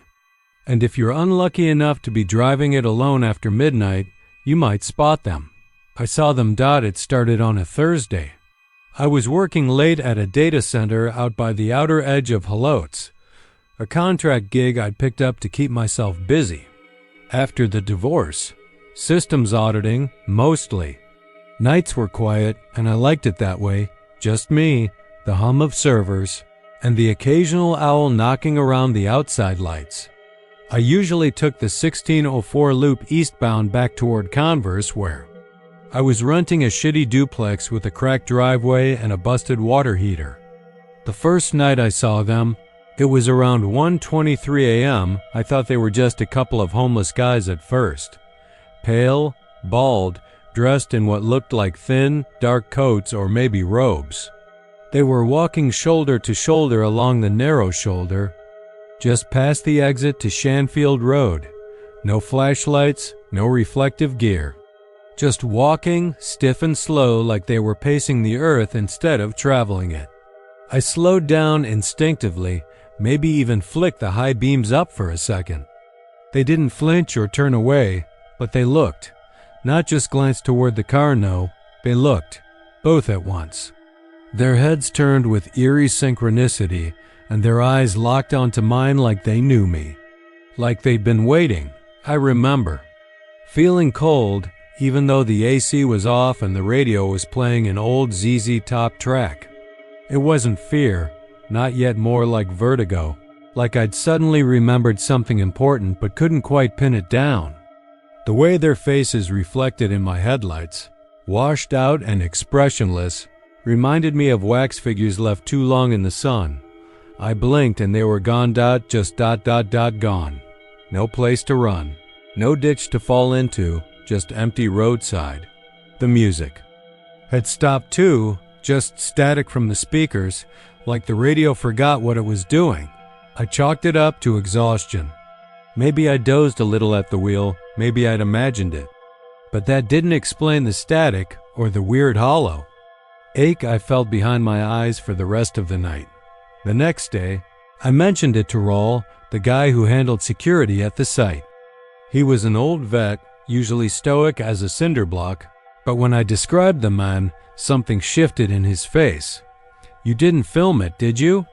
he asked. I told him I didn't even think of it. Wouldn't have mattered. Dash cams don't catch him. Static or blank. Sometimes just a freeze frame of the road with no one on it. But if you see them ... He trailed off, looking out the window at the low skyline. Better hope it's just the once. That night, I saw them again. Same stretch of 1604. Same time 1:23. Same slow, synchronized pace, shoulder to shoulder like matching bookends. They turned to look again. And again, the headlights didn't reflect any color in their eyes. Just a blank sheen, like glass. Like they weren't eyes at all, but imitations. This time I didn't slow down. I sped past, heart kicking in my throat, and stared at the rear view until the road curved and they vanished from sight. Again, the radio turned to static. Again, that strange pressure in my head. When I got home, I didn't sleep. I sat at the kitchen table with the lights off and the window blinds drawn, checking news stories and urban legends on forums I hadn't visited since I was a teenager. And sure enough, the stories were there. Buried under Bigfoot sightings and chupacabra crap, but there. People called them the Pale Men. The oldest post I found dated back to 2003. Some guy claiming he'd seen them 3 nights in a row and then his sister died in a freak accident head-on collision with a fire truck. Out near Cibolo Creek. A few users called bullshit, but most just left cryptic comments like, "Don't look them in the eyes," or "One night is a warning." I could have quit the job. Could have stayed off the loop. But I didn't. I told myself I'd take a different route Friday nightstick. To the inner loop, maybe sleep at the office. But I didn't. At some point, I think a part of me wanted to see them again. Like a splinter you can't stop touching. Third night. Same time. Same place. This time, the moment they looked at me, the engine hiccuped, just a flicker of hesitation, and the world tilted sideways. I felt like the road stretched, like gravity had shifted, like I was driving through molasses and my brain was falling out of my skull. I couldn't breathe right. I couldn't think right. They held their gaze longer this time, like they were sealing something. Like the first 2 nights were just prologue. I made it home somehow, but I don't remember driving. I don't remember turning off the car. All I remember is the phone ringing. It was my mother. She never calls past 10, but she wasn't crying. Her voice was flat, stunned. She said my brother Jason was dead. Overdosed. I laughed. I don't know why. I laughed like someone told me a bad joke. Jason was clean, 5 years sober. He lived in Austin, had a family, worked as a counselor. No history of relapse, the report said. But they found him in a motel bathtub, lips blue, pupils wide as dinner plates. Like he'd stared at something that never blinked back. I didn't go to the funeral. I didn't talk to anyone. I locked my doors, blocked out the windows, and stopped driving at night. I quit the job, stopped answering calls, but the pale men stayed with me. Not physically, I never saw them again, but in dreams, in flickers of motion and reflections that weren't supposed to move. They haunt the idea of night now. The smell of asphalt baking under street lamps, the hum of tires on hot blacktop. They live in the seconds between heartbeats when you think you're alone but feel watched. A month later, I met Raul again. He found me outside a gas station smoking, looking like hell. He didn't ask how I was. He just handed me an old Polaroid dot. It showed a blurry stretch of 1604. Grainy, faint outlines of two figures, just pale enough to be noticed, standing on the shoulder. It was dated 1998. Raul was in the background, leaning against his old truck, a young girl sitting on the tailgate. His daughter, I assumed. She saw them too, he said. 3 nights. Last one, she told me she dreamed about the inside of their heads, said it was like an echo chamber, full of teeth. I asked what happened. She got sick, he said. Real fast. Doctors couldn't figure it out. Like her inside stopped being human. He looked at the photo again. They don't kill people. Not directly. They pass through people. And the ones who see them 3 times, something gets left behind. I threw the photo away later, but it didn't help. Nothing helps. You want advice? Stay off 1604 after dark. Especially that stretch past Shaw Enfield Dot, and if you see them once, just once, don't go back. Because if you do, you'll start to wonder what they want. Wonder what they see when they look at you. And eventually, you'll learn the worst part. They're not walking toward anything. They're waiting for you. They say Texas highways go on forever, winding through pine woods, past truck stops and rusted-out trailers, connecting towns that feel like ghosts themselves. There's a stretch between Huntsville and Livingston Highway 190, mostly that. Locals don't talk about much after sundown. It's just trees, thick as sin, and long shadows that move when they shouldn't. The kind of place where even the moonlight feels like it's hiding something. That's where the stories come from. Hunters, truckers, old-timers sitting outside gas stations with long-neck beers, they'll tell you, quiet and low, about the man with the deer skull mask. They say he stands in the pines just off the road. Sometimes by a ditch, sometimes a bit deeper in the woods. Always in the same cloak-stitched hides of animals, rough and patchy like it was made by something that didn't understand skin was supposed to lay flat. His head's the real nightmare. Though, a full deer skull, complete with wide antlers that curve upward like hands frozen mid-scream. Empty sockets stare out not just at the world but through it, like he's watching something behind your eyes. No one's ever seen him move. That's the catch. He's just there, still as stone. Like a scarecrow someone forgot to take down. And maybe that's all he is until he isn't. The stories go back decades. One man, 1979, shot a deer and followed the trail of blood off the highway. His buddy swore he saw him walk right into a thicket and never come back out. No sound, no struggle. Just gone. The man's truck was found still running, door open, rifle on the seat, thermos of coffee still warm. That might have been a campfire. Tale. But in 2018, a kid named Travis McCall stopped his car late at night. He was coming back from a buddy's place in Livingston, took a turn too fast and nearly ended up in a ditch. Claimed he saw someone standing across the road just beyond the tree line. Thought it was a hunter. Then he saw the skull. I couldn't tell if it was just a mask or part of him, he told the sheriff. But those antlers, they reached up like they were part of the sky. Like branches. I couldn't move. I just stared. Travis didn't get out of the car. Smart kid. Just peeled out, tires spitting gravel, and drove 20 miles over the speed limit until he hit the Whataburger in Huntsville. His hands wouldn't. Stop shaking. He never took that route again, but the one that really stuck in people's minds was Jesse Mayfield. That's the one that made the news, even if only for a few days before it got quiet again. Jesse was 28, worked as a mechanic in Houston, but he loved to hunt. Grew up in Shepherd, had family all over East Texas. He knew those woods like the lines on his palms.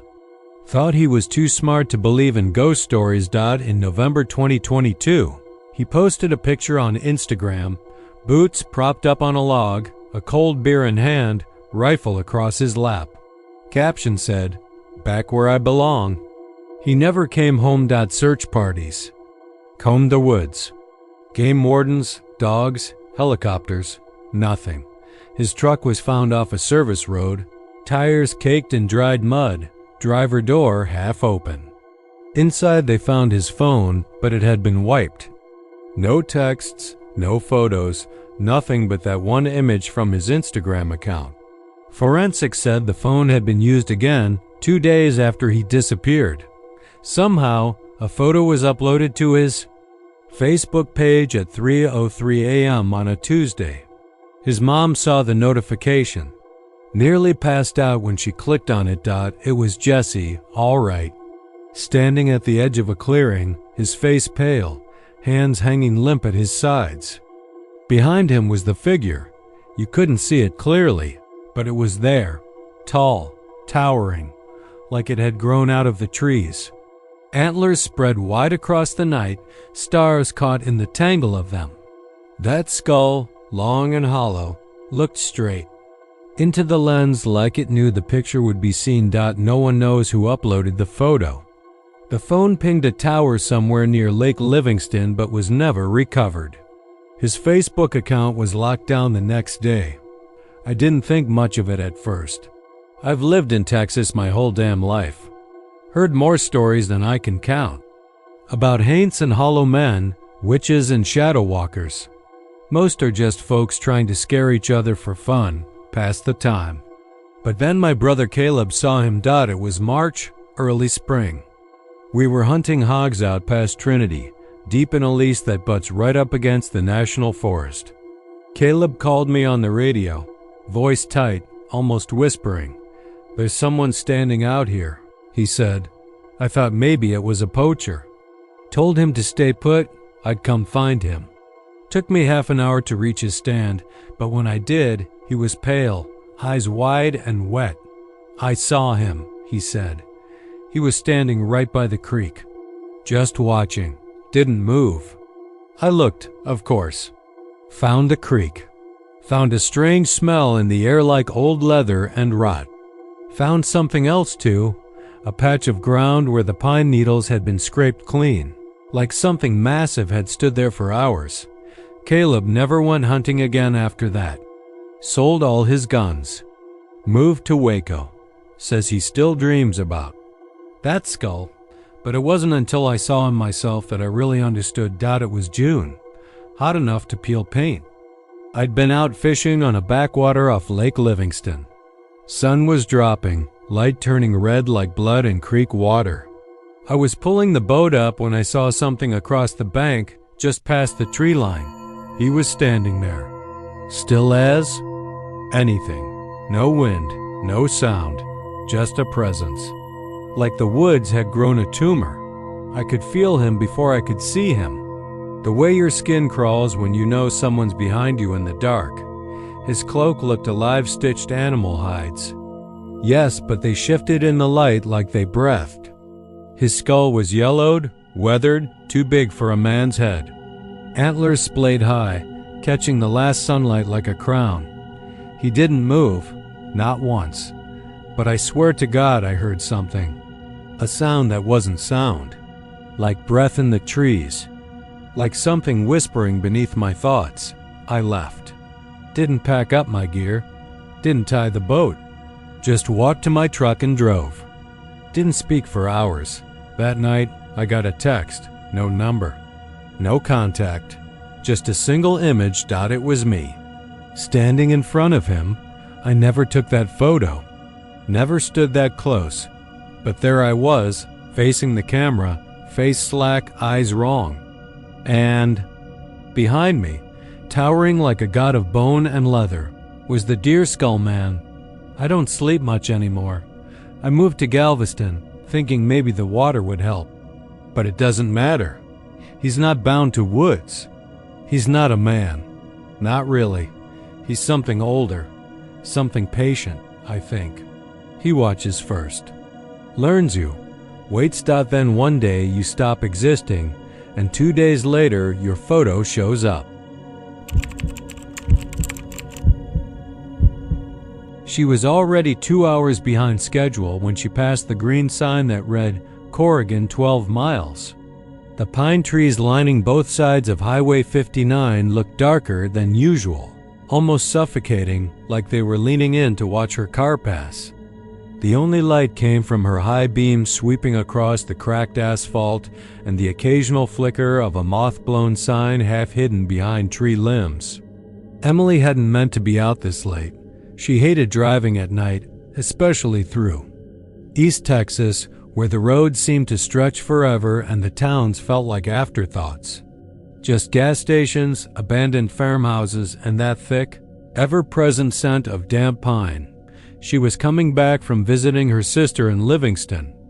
It had been one of those reluctant trips, full of small talk and weird silences and too much cheap wine.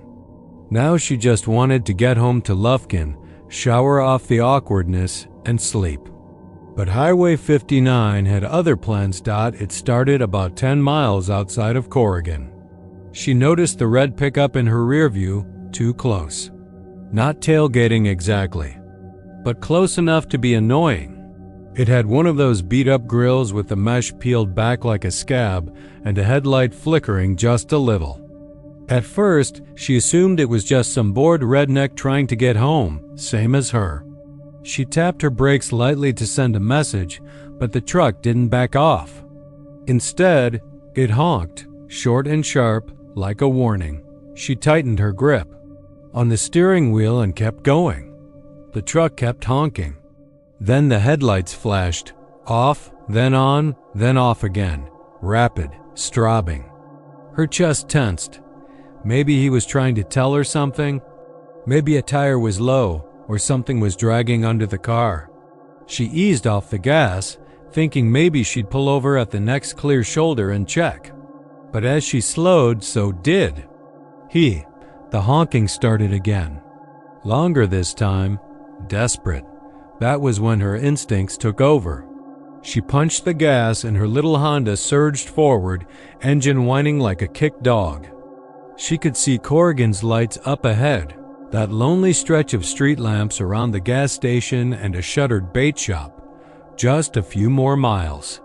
The truck stayed with her, keeping pace. Headlights blinding, the horn blaring, never letting.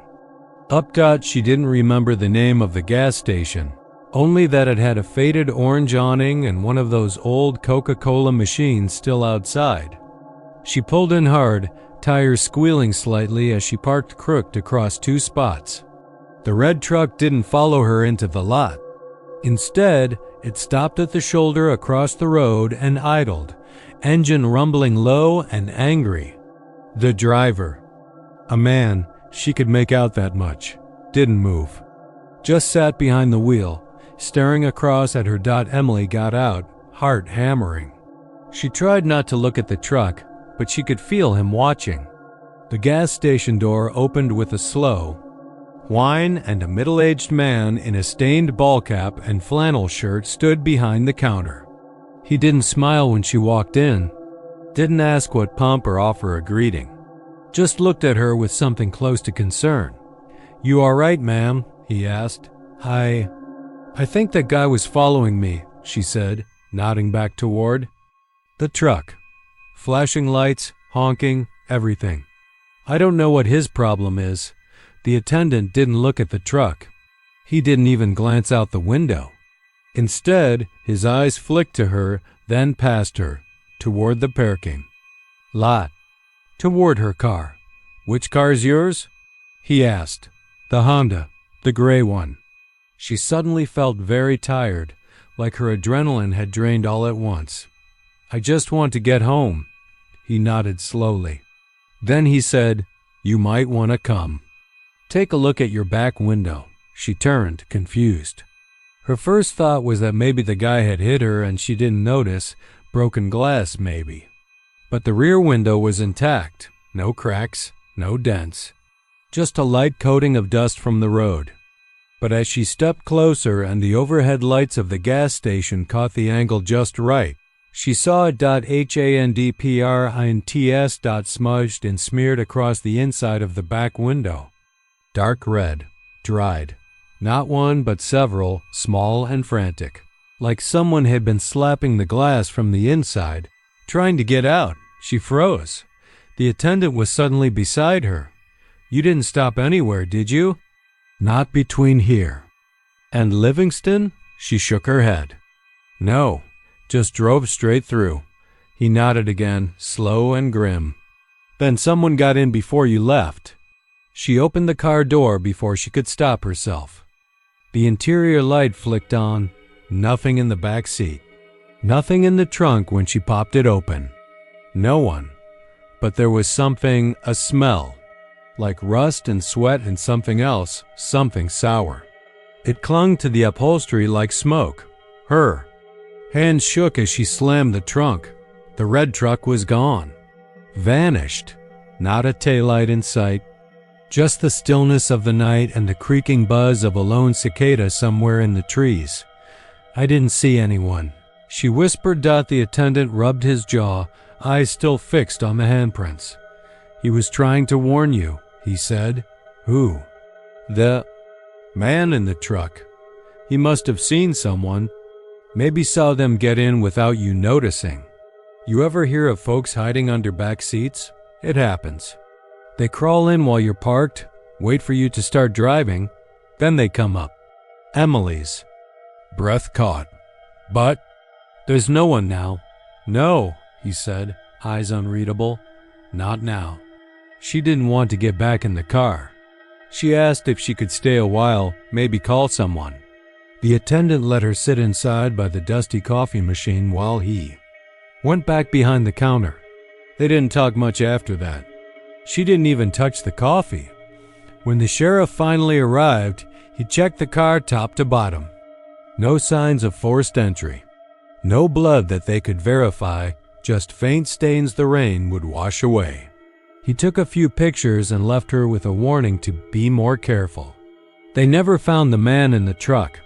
No plate number, no solid description. Just a memory of flickering lights and a horn that wouldn't stop. They never found whoever left the handprints either. That was 6 months ago. Emily doesn't drive at night anymore. She takes the long way home now, through bigger towns with streetlights and people and noise. But sometimes, rarely, she still sees red taillights in her rear view, hovering just too close. Sometimes they flash. Sometimes they honk. And once, just last week, she came outside to find her car's back window fogged over from the morning. Dew, smudged into the condensation, was the faint shape of a handprint from the inside. They say you can see him just outside of Hondo, right where the road flattens and the scrubland stretches endless in every direction. U.S. Route 90 cuts through the heart of that country like a scar, its blacktop cracked and bleached under the Texas sun. It's the kind of place where time doesn't move much. Dust settles on everything and stays there. Out there, the air smells like mesquite and oil, and in the evenings, the wind turns strange, like it's carrying something it shouldn't. The first time I heard about the smiling man, I was sitting in a bar off the highway in Del Rio, nursing a warm beer and listening to the locals talk. You could tell the ones who'd been driving long-haul routes for too long, they had that hollowed-out look, like something had been taken from them a little at a time. One guy, biker vest, gray ponytail, skin like cured leather, said he saw the smiling man right before he lost control of his rig and went off the road near Bracketville. He survived, just barely, but swore the man had followed him through 20 miles of nothing, always walking eastbound, always smiling. Said he first saw him around dusk. walking alongside the shoulder in a sharp black suit, the kind that looked out of place on a stretch of road more known for dead deer and busted beer bottles. He was clean-shaven, with hair slicked back like he was headed to a wedding, only his shoes were caked in red dust like he'd been walking for miles. And he was smiling, this wide, toothy grin like someone just told him a joke he didn't quite understand. The trucker said he passed the man and felt cold like a freezer door had opened in the cab. Thought nothing of it until he saw him again a few minutes later, farther up the road, still walking east. Still smiling. The trucker thought maybe it was his eyes playing tricks, or maybe he was just seeing another guy who looked the same. Until he stopped at a red light in Uvalde. Wasn't even planning to stop, he remembered it plain as day. He hadn't braked since Brackettville.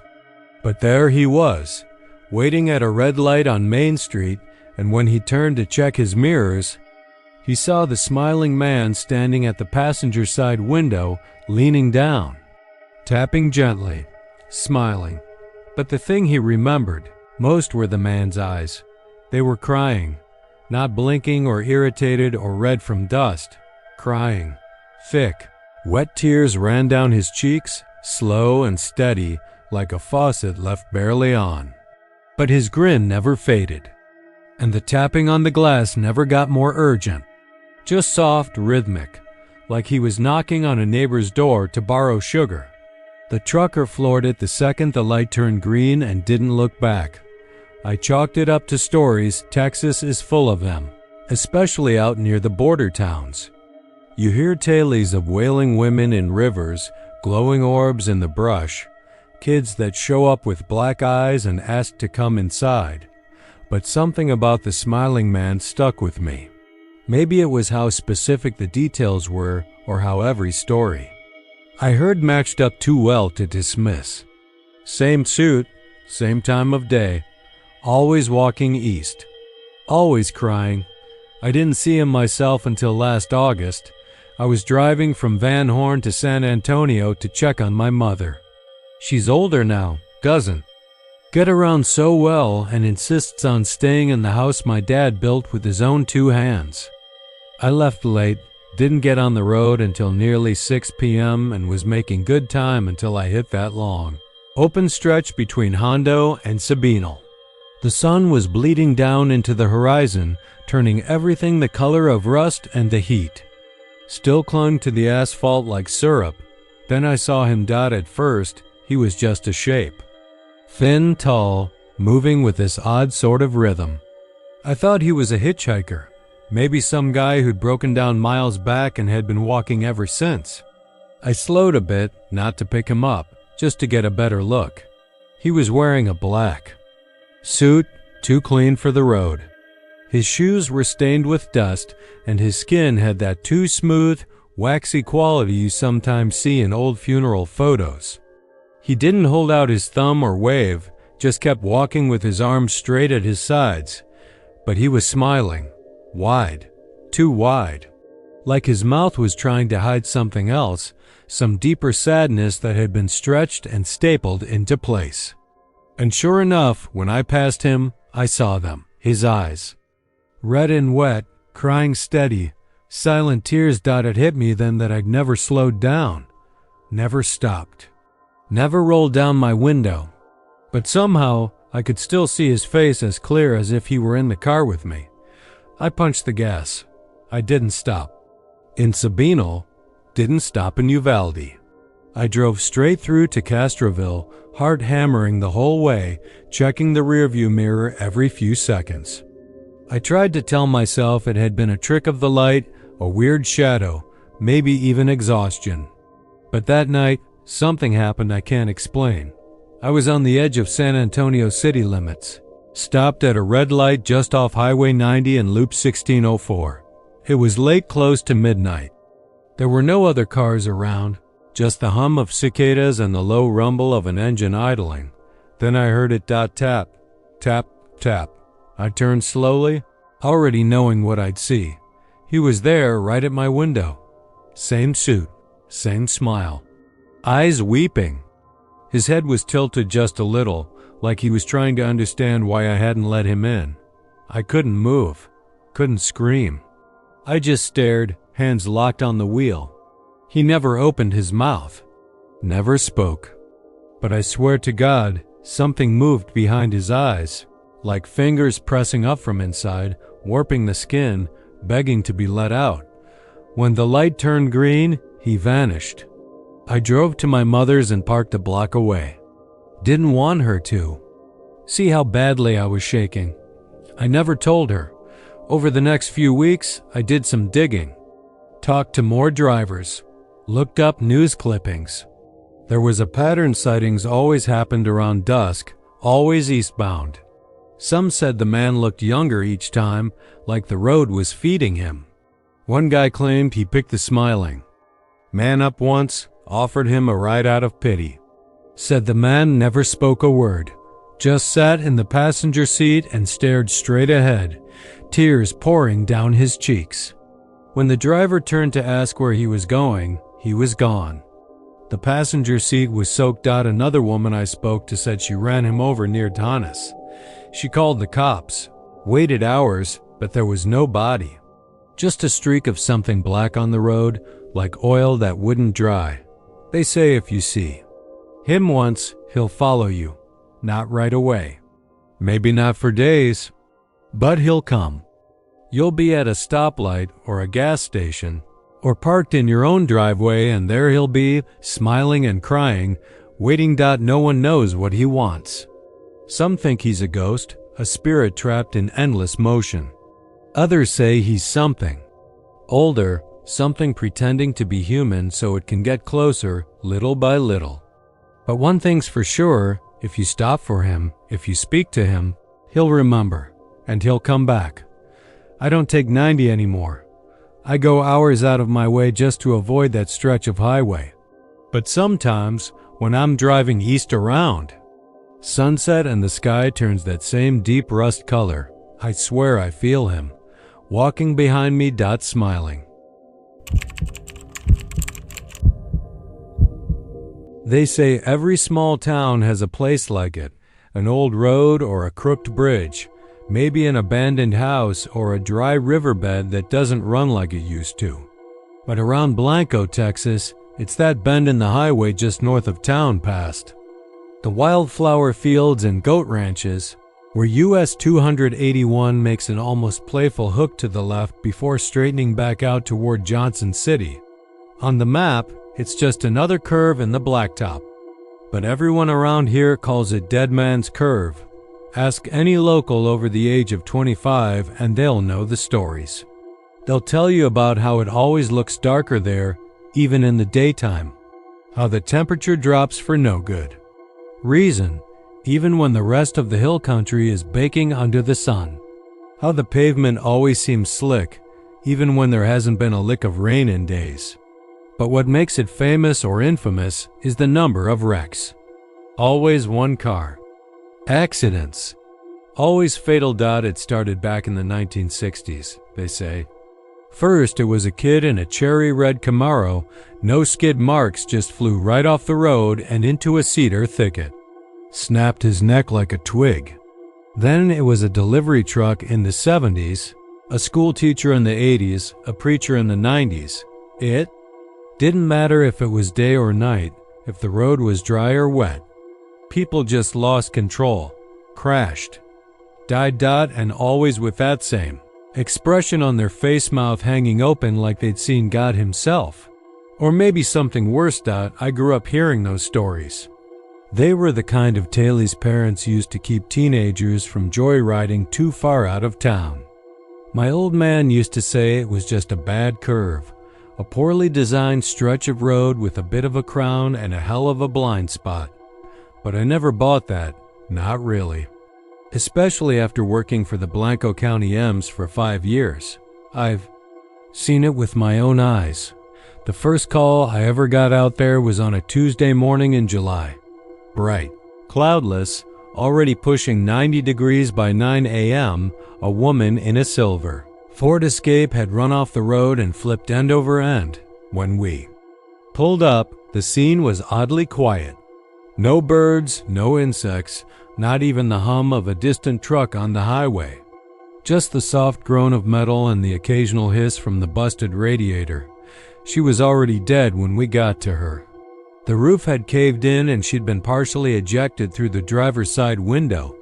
But what stuck with me wasn't the blood or the way her limbs twisted like broken branches.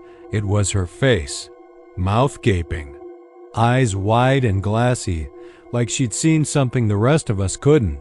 After that, I paid more attention. In 5 years, I responded to 4 more calls out there. 3 dead, 1 barely alive he coded in the ambulance before we got him to San Marcos. And all 4 of them had that same haunted, stunned look, like they hadn't just crashed. Like they'd been scared to death before they ever hit the brakes. I remember asking a DPS trooper about it once, an older guy with weathered skin and smoke-stained fingers. He just looked at me and said, "That place ain't right," and then walked off like he'd said all he needed to say. It started to eat at me after I quit EMS. I'd see Dead Man's Curve on the news again and again, single vehicle accident, victim pronounced dead at the scene. I tried to tell myself it was just coincidence, just a deadly stretch of highway. But I couldn't shake the feeling that there was something else happening out there. Something worse. So a few months ago, I did what any dumbass with too much free time and too many bad memories would do. I went back out there. I told my wife I was driving to Marble Falls to check on an old friend. I didn't say that I packed a cooler, brought a camping chair, and planned to sit in the shadow of that damned curve until I saw something for myself. I parked off a ranch access road a quarter mile away and hiked down through the brush until I had a clear view. There's a little rise in the land, almost like a natural amphitheater. You can sit up there with a pair of binoculars and see cars coming from both directions. I set up just before dusk when the air starts to thicken with the smell of creosote and crushed mesquite. At first, it was quiet. Just the occasional car passing, tires humming over the asphalt. A group of deer wandered by. I heard an owl call once, low and long, but around 9:30, something changed. The air got heavier, like the pressure dropped without warning. My ears popped like I'd climbed 1,000 feet in 5 seconds. Then everything went still. No wind, no bugs, no rustle of leaves. Just silence. I saw the headlights before I heard the engine, a dark-colored sedan coming southbound, probably doing 65, normal speed. Nothing erratic. But as it approached the curve, I saw it. Something stepped out of the trees. I say something because I'm not sure it was human. Tall, gaunt, pale against the dark branches. Its arms were too long, hands too heavy. The face was long and drooping, no eyes, just smooth skin where a face should be. It didn't move like it belonged in the world, and the driver saw it. I watched the car swerve hard to the right, like they were trying to avoid a deer, but it was too late. The sedan clipped the guardrail, launched up, and spun mid-air before, crumpling into a ditch below. I didn't move for a solid 30 seconds. I just sat there, mouth dry, heart pounding, trying to process what I'd seen. When I finally made it down to the wreck, I already knew what I was going to find. The driver was dead, neck broken, chest crushed. But it was his face that made my knees give out, mouth wide open. Eyes stretched wide, fixed on something far beyond what I could see. I reported it anonymously. Couldn't risk getting dragged back into that world. The news ran the story 2 days later. Blanco man killed in crash on 281. Same old line. I haven't been back since, but I think about it every day. I started digging, looking into older accidents. Found some archived photos from a 1983 crash, same expression.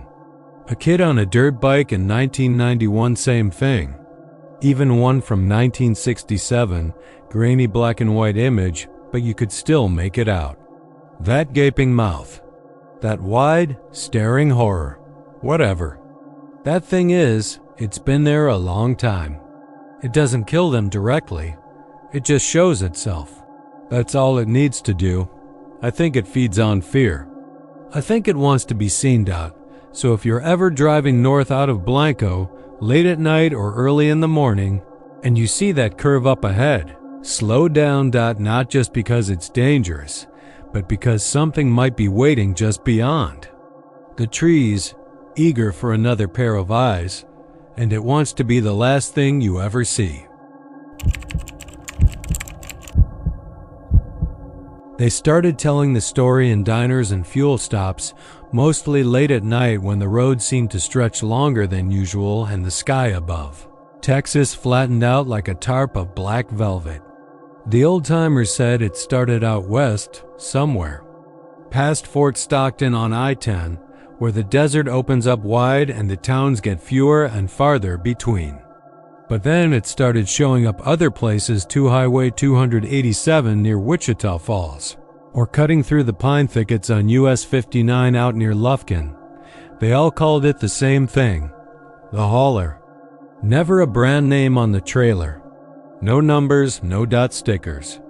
Just a big matte black semi that crept up behind you like a shadow and stayed there, riding your ass with flickering high beams and a rumble so low it made your mirrors vibrate.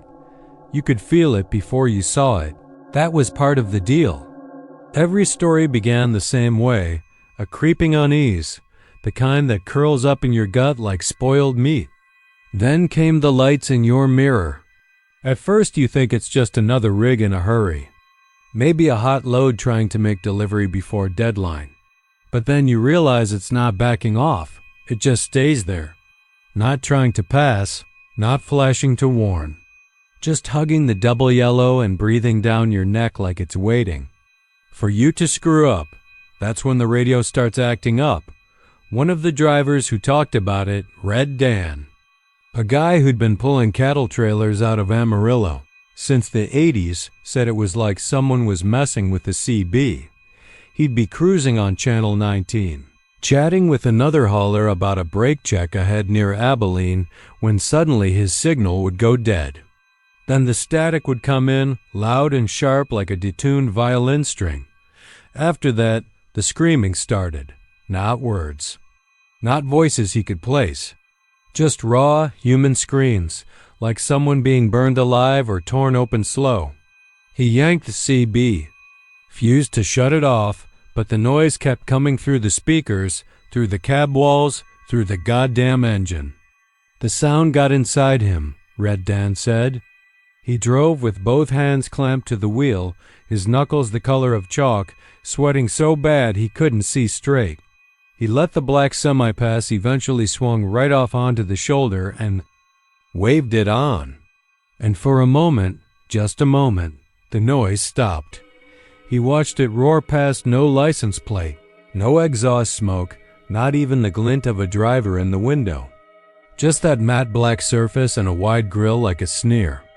It disappeared over the next hill, swallowed by distance. 20 minutes later, he found it jackknifed across the two-lane stretch near a service road. No hazard lights. No other vehicles.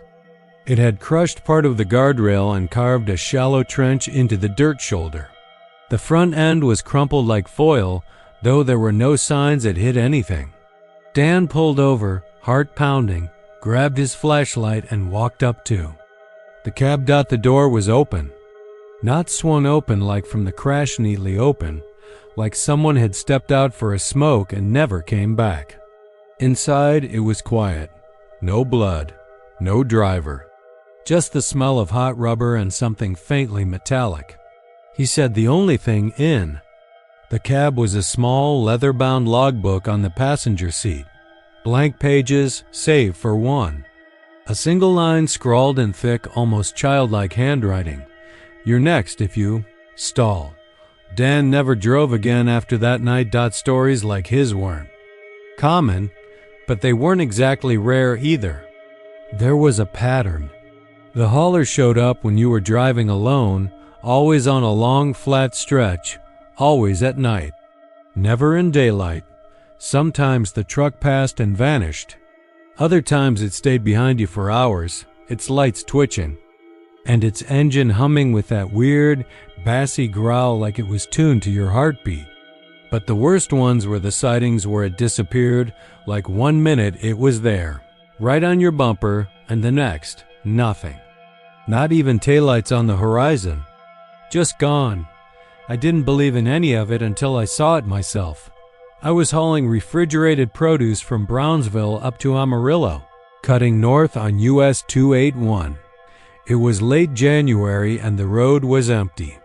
Cold enough for frost to bloom on the windshield corners, and so quiet I'd left the radio off. Somewhere past Falfurrias, I noticed a light in the mirror. It was subtle at first, maybe a mile back. Then it was closer. Then it was right behind me, close enough that if I braked too hard, it would crawl up my trailer. I flashed my hazards. Nothing. I nudged the wheel and drifted to the shoulder, thinking maybe the guy would pass. He didn't. The truck stayed behind me, lights pulsing in that weird offbeat flicker like a bad fluorescent bulb. I swear the sound of its engine wasn't right either. It was low, yeah, but it wasn't mechanical. It sounded almost like something breathing. Slow, wet. That's when my CB lit up. I hadn't touched it in hours, just left it on scan mode. It screeched so loud I thought the speakers would blow. Then came the screaming, not just one voice, a crowd of them. Some of them sounded young. One sounded like a woman coughing on smoke. Another was whispering something I couldn't understand, fast, garbled, like a chant or a prayer played backward. I gritted my teeth and kept driving. My hands felt numb on the wheel. Every nerve in my body said to let the truck pass, to pull off and watch it go by, just like Red Dan had. But something held me in place. I don't know if it was pride or stupidity or some deep animal instinct, telling me that whatever was behind me, I didn't want it passing me. I didn't want it in front of me, out of sight. The screaming peaked. It was like someone stuck an ice pick in both my ears. My vision blurred. I could smell something too hot. Copper and wet concrete. Like a butcher shop. Then I blinked and the black truck was gone. No lights. No sound. Nothing in the rear view but darkness and a long dead stretch of asphalt. I didn't see it again that night, but about 50 miles up I passed a wreck. Just off the road.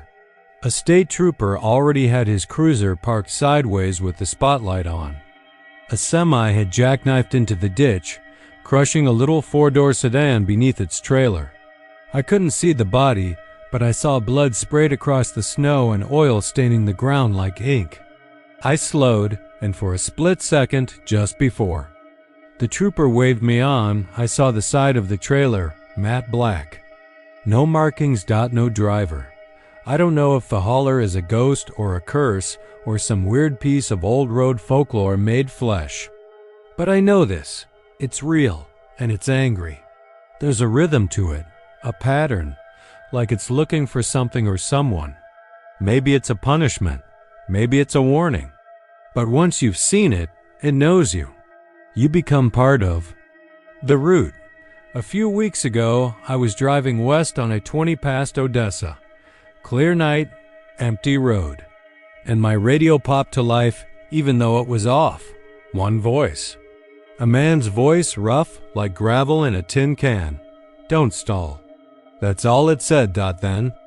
The line went dead. And far behind me, just a speck on the horizon, two flickering lights appeared.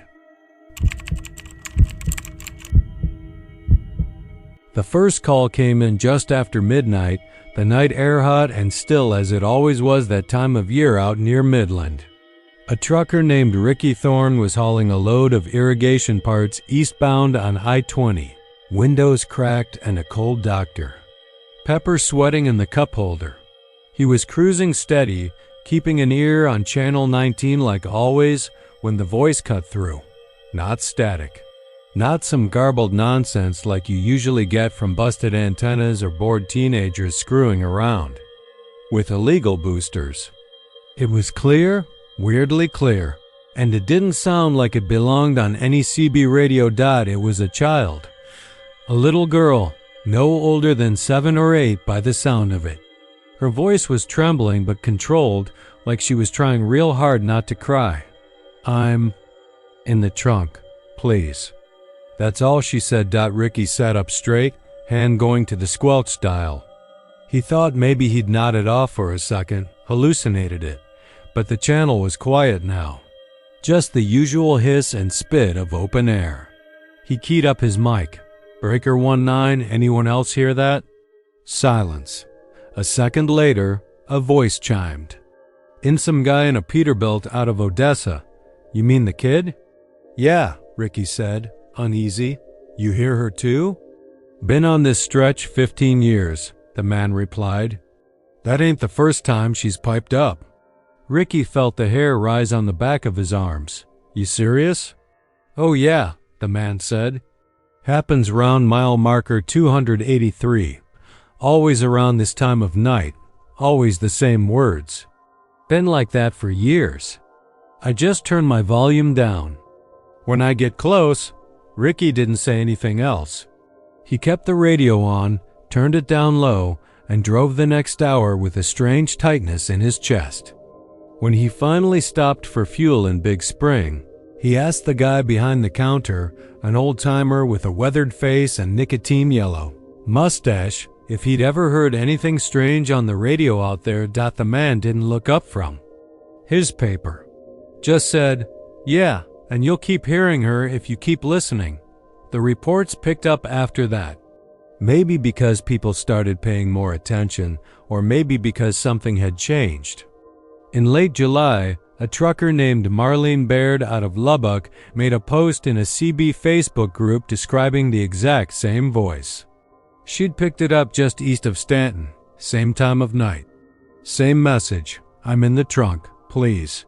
What made Marlene's post different was that she tried to follow it.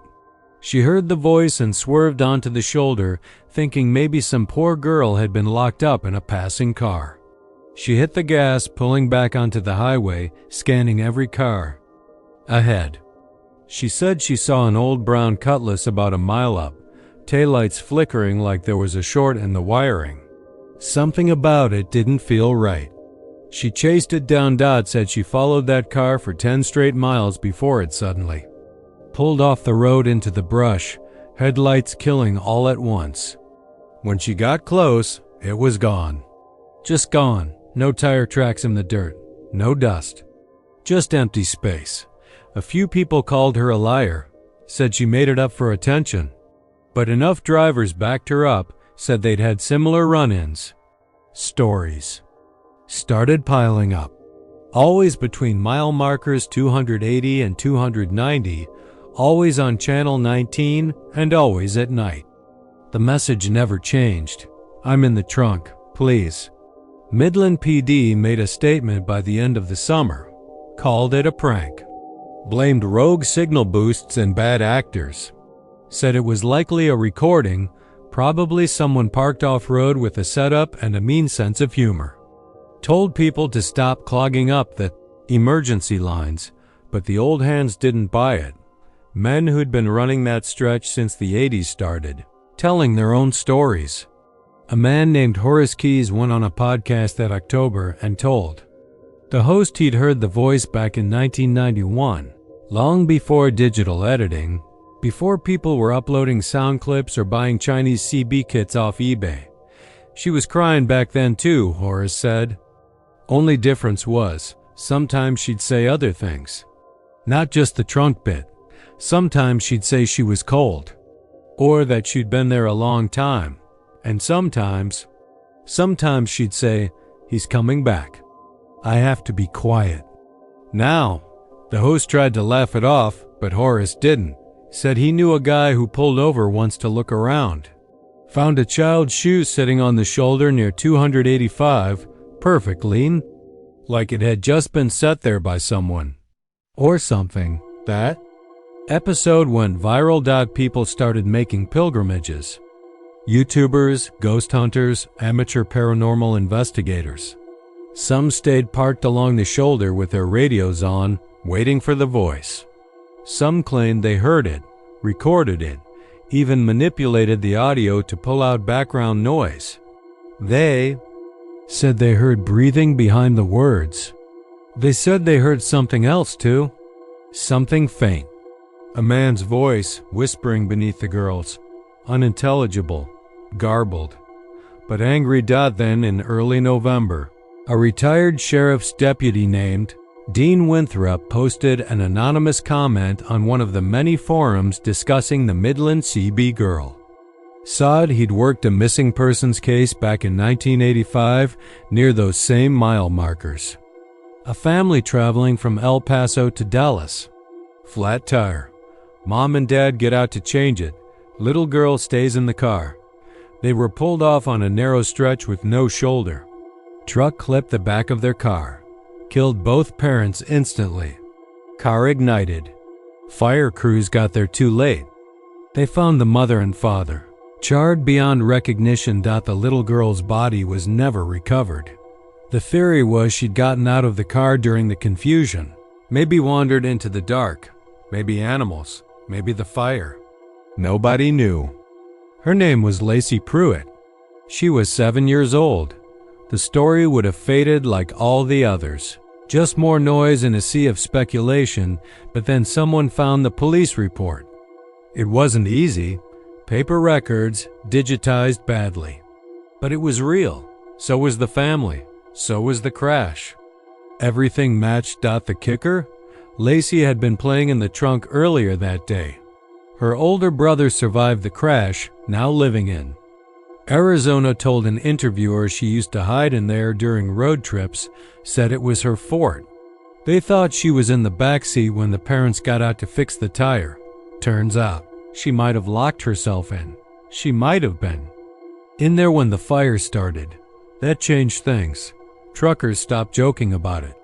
Some even refused to drive that stretch after dark. A few said they'd started hearing the voice earlier, now around 11 p.m., sometimes even 10. Others said they'd started hearing it in places nearby, as far as Garden City, as far as Odessa, and the message started to change. Just a few words. Here and there, still the trunk, still the pleading. But now sometimes, he won't let me out, or it burns. And worst of all, he told me I have to stay. I heard it myself last winter. Driving east from Pecos, old Volvo wagon, not even a CB installed. But I had a portable scanner, the kind my dad used to mess with when he drove long haul. Just for fun. I tuned into 19 somewhere around Stanton, thinking I'd catch some chatter. I didn't. I caught her. Same voice. Quiet.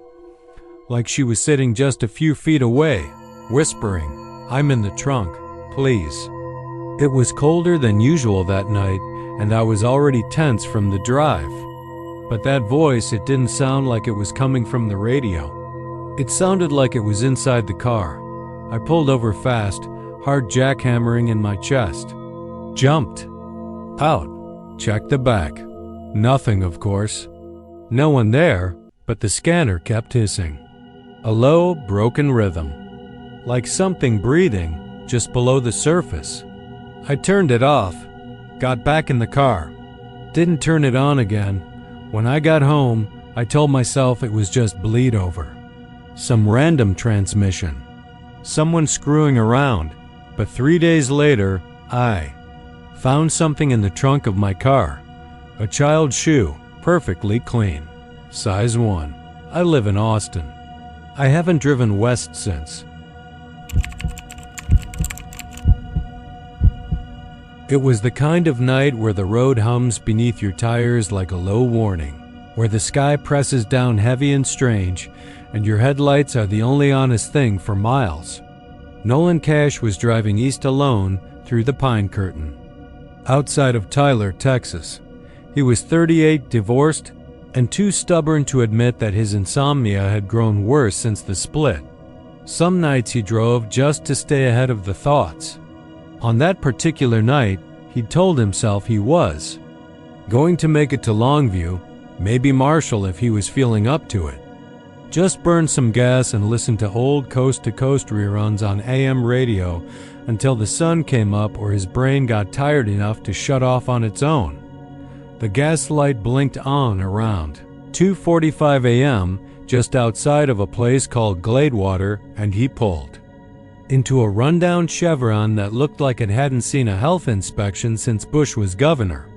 Only one pump worked, number 6, and it gave off this constant flickering hum from the light above it, like an old TV screen trying to stay alive. The store was closed. Of course, some handwritten sign taped crookedly on the glass door said, "Back at 6 a.m., and had a phone number that Nolan didn't bother to try. He was halfway through filling up, watching the numbers tick slowly when he saw her. A little girl, maybe 6 or 7 years old, standing barefoot in pink pajama pants and a matching top with faded cartoon bunnies. Her hair was long, tangled, and wet-soaked, actually like she'd come straight out of a lake. She stood on the other side of pump number 6, arms at her sides, not shivering even though the air was thick with the kind of early morning chill that seeps into your bones. Nolan startled and looked around, but there wasn't a car in sight. The road was dead quiet behind him. No engines, no footsteps. Just this child staring at him. "Hey," he said, careful but firm. "Are you lost?" The girl blinked slowly, then raised one pale, dripping hand and pointed behind him. He turned, instinctively scanning the dark. Nothing. Just his own beat-up Chevy, a trash bin, a half-broken streetlight. When he turned back, the girl was gone. No footsteps, no sound. Just gone. A chill ran down Nolan's spine, something old and animalistic rising in him. But the pump clicked loudly, finished, and that broke the spell for a second. He pulled the nozzle, fumbled it back into place, and turned toward his truck. That's when he saw them wet footprints. Tiny, bare, child-sized. They circled the driver's side of his truck. Not in a straight line either, but erratic, like the girl had paced around it several times. Like she'd studied it. The ground was dry, bone dry. It hadn't rained in days. Nolan knelt, touched one of the prints, cold and damp. Real. He looked around again, slower this time. Still nothing but the rustling trees and the creak of the pump canopy in the breeze. He got in his truck, locked the doors out of instinct, and sat there for a minute, headlights cutting across the empty lot. He checked his mirrors. Empty. Waited a bit longer. Still nothing, but when he finally pulled away from the pump, his rearview mirror flickered. Just a moment. A shape, like someone small ducking down in the back seat. He pulled over fast, hard hammering, threw open the door and yanked open the back. Nothing. Just the smell of damp air and faintly something else mossy, rotting, like water. That had been sitting still for too long. He didn't stop driving until he got to a truck stop off I-20, where the lights were bright and the coffee tasted like burnt earth but grounded him. He didn't tell anyone what he saw. Not then. But he started looking. After that, he found an article from 1987. A girl named Maggie Dillard, 7 years old, went missing near Lake Hawkins. Her mother had gone inside a gas station for a moment, left the car running, and when she came back, Maggie was gone. They searched the woods. They searched the lake. Nothing. No trace. The only thing left were wet footprints on the concrete near pump #6. The same pump. The same station. Over the years, he found similar reports. A clerk quitting in '95 after he swore a little girl knocked on the store glass every night at 3:06 a.m. but would vanish the second he opened the door. A trucker in 2004 who claimed she'd crawled out of the drainage ditch and begged him to find the car before her face melted into something he couldn't describe. A local teen who went missing in 2013 after a dare to visit the gas station. At night, the last thing her friend saw?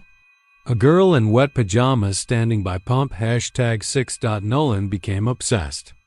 Not with ghosts, exactly, but with her. The girl, whatever she was, he kept going back every couple weeks. Parked, waited. Sometimes nothing happened. Other times, the pump light would flicker erratically, or he'd hear footsteps in the gravel. Once, he swore he heard a soft knock on the window while he pretended to sleep in his truck. He didn't open his eyes that time. He just waited until daylight. Then, about 3 months ago, he found a news clipping buried deep in the Tyler archives. A car had been pulled from a private lake property near Gladewater in 1992. No license plate, no registration. A 1970s Ford LTD. Inside were skeletal remains of an adult female and a child. The theory was they'd driven off the road in a storm and sunk without a trace. No names, just Jane Does. What chilled Nolan was the photo. You could barely make it out, but stuck to the dashboard, faded, water-warped, was a child sticker. A cartoon bunny. That was when the dream started. He would see the girl, standing in the middle of the highway at night, her eyes gone dark and empty like the bottom of a lake. Sometimes in the dream she opened her mouth to scream, and water poured out in torrents, flooding the cab of his truck, choking him awake. One night, about 2 weeks ago, he went back to the station for the last time. He sat by the pump at 2:59 a.m., hands on the wheel. The flickering light buzzed, and exactly at 3:06 a.m. she appeared, not far off this time. Right outside his window. She didn't speak. She didn't move. She just stared through the glass. Nolan, shaking, rolled it down slowly. "Tell me what you want," he said. The girl tilted her head. Her hair hung wet and limp. Her eyes were wide, not angry, just tired, like something stuck in a loop too. Long. Then she whispered something. "It's still in the car." Nolan blinked. "What car?" She pointed to pump number 6, to nothing. But the air shimmered for a moment, and in the reflection of the gas station glass, just for a second, he swore he saw it, a shadowed outline of an old Ford LTD, parked silently under the flickering light, water dripping from its doors. When he looked back, she was gone again. That was 2 weeks ago. He hasn't slept since. Now he sees her everywhere. At the edge of parking lots, in puddles on the side of the road. Always at 3:06 a.m. and yesterday morning, when he walked outside to go to work, there were tiny, wet footprints leading from the street up to his front door. They weren't going toward the house. They were coming from it. He's not sure what's coming next, but he knows this. The girl is still waiting at pump #6. And something is still in that car. Somewhere out past the sand-swept stretches of West Texas, where the land forgets itself and the sky yawns so wide you feel like you might fall into it, there's a stretch of highway most folks drive through without thinking. 1 to 10 runs long, and lonely between El Paso and Van Horn, just a flat ribbon of faded blacktop threading through nowhere. You pass the occasional rusted-out sign, maybe an old fence line stretching off into the scrub, but mostly it's miles of dust, rock, and silence. At night, it gets worse. The stars come out in numbers that make you feel small, and the air turns dry and electric, like something's always about to happen but never quite does. But if you ask the long-haul truckers, the Border Patrol, or any of the locals who've lived their whole lives between sandstorms and sunsets, they'll tell you that stretch ain't just empty. There's something out there, a presence. They'll tell you about the burned man. Not everyone sees him. Hell, most don't. But every so often, someone comes along just when the dusk is turning purple and the sun is bleeding out over the horizon. And they see a figure on the shoulder of the road. Not waving, not walking, just standing. Motionless, with his face to the traffic, his body all blackened and smoking, like he walked straight out of a fire that hadn't finished with him yet. It happened to me 3 years ago. I don't talk about it much. Not because I'm scared of people thinking I'm crazy, though some have, but because of what came after, what that thing left behind in me. But I'll tell it now because it's still happening, still out there dotted. Started with a breakdown. I was driving west, heading back to El Paso after visiting my sister up in Midland. I took the back route, something I used to do, often cut south from I 20 through Pecos, then pick up I 10 westbound. It's faster, quieter, and at that time in my life, I needed quiet. My wife had just left. My son wasn't speaking to me. The house felt like an echo chamber of failure. Driving was how I kept my mind from chewing itself up that it was somewhere past Sierra Blanca, maybe 15 miles east of Van Horn, when my truck started acting up. First the engine hiccuped, then it sputtered, then the headlights dimmed, flickered, and snapped out like someone had pulled the plug. I managed to pull over before it died completely, and when I tried to turn the key again, nothing. Just the sound of the desert. No cell signal. Not surprising. That stretch of highway is famous for its dead zones. It was past 10. The moon was out, fat and yellow like a tumor behind thin clouds. I had half a bottle of water, no flashlight, and a gut feeling that told me I shouldn't open the door. But I did anyway. Just needed some air, I told myself. Maybe stretch my legs, look at the engine, whatever. That's when I saw him, about 30 yards behind the truck, standing just off the shoulder in the bar ditch where the sand gives way to mesquite and creosote. At first, I thought it was just a shadow, a trick of moonlight. But then I realized shadows don't glow, not bright, but heat shimmered. Like looking at asphalt in summer warped and wavering. He was tall, thin, skin blackened like charcoal, but with patches of raw, red flesh that glistened wet. His clothes, what little was left of them, were fused to his body, melted, like he'd been caught in a gas fire, something that didn't just burn skin but ate down to the bone. Smoke curled off him in lazy tendrils, not fast or violent, just steady, controlled. He didn't move, not at all.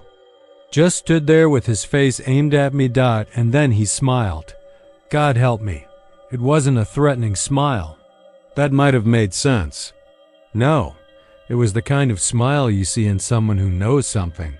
Someone who's been waiting a long time and finally sees what they've been looking for. I turned, stumbled back into the cab, and locked the doors. Like that would do a damn thing.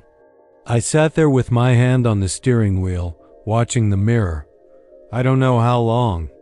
Maybe 10 minutes, maybe 40. But when I finally looked again, he was gone. Not walked away, not drifted off. Just gone. Eventually, the truck started again like nothing had ever been wrong. The lights came on. The radio crackled to life. I didn't question it. Just drove. Pushed the gas and didn't let up until I saw the lights of El Paso on the horizon. But that wasn't the end.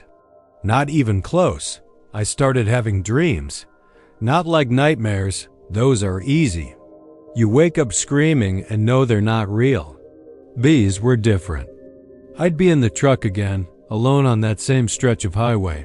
Only this time I'd see him walking beside me, just outside the window, keeping pace even though I was going 60, 70, 80 miles an hour.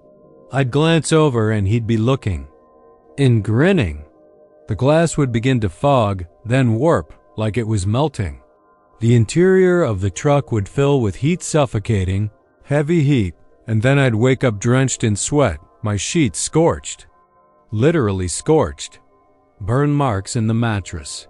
The fire department came once, said it was probably electrical. I didn't correct them. Then came the smell. It followed me. Smoke, but not campfire smoke. It was acrid chemical.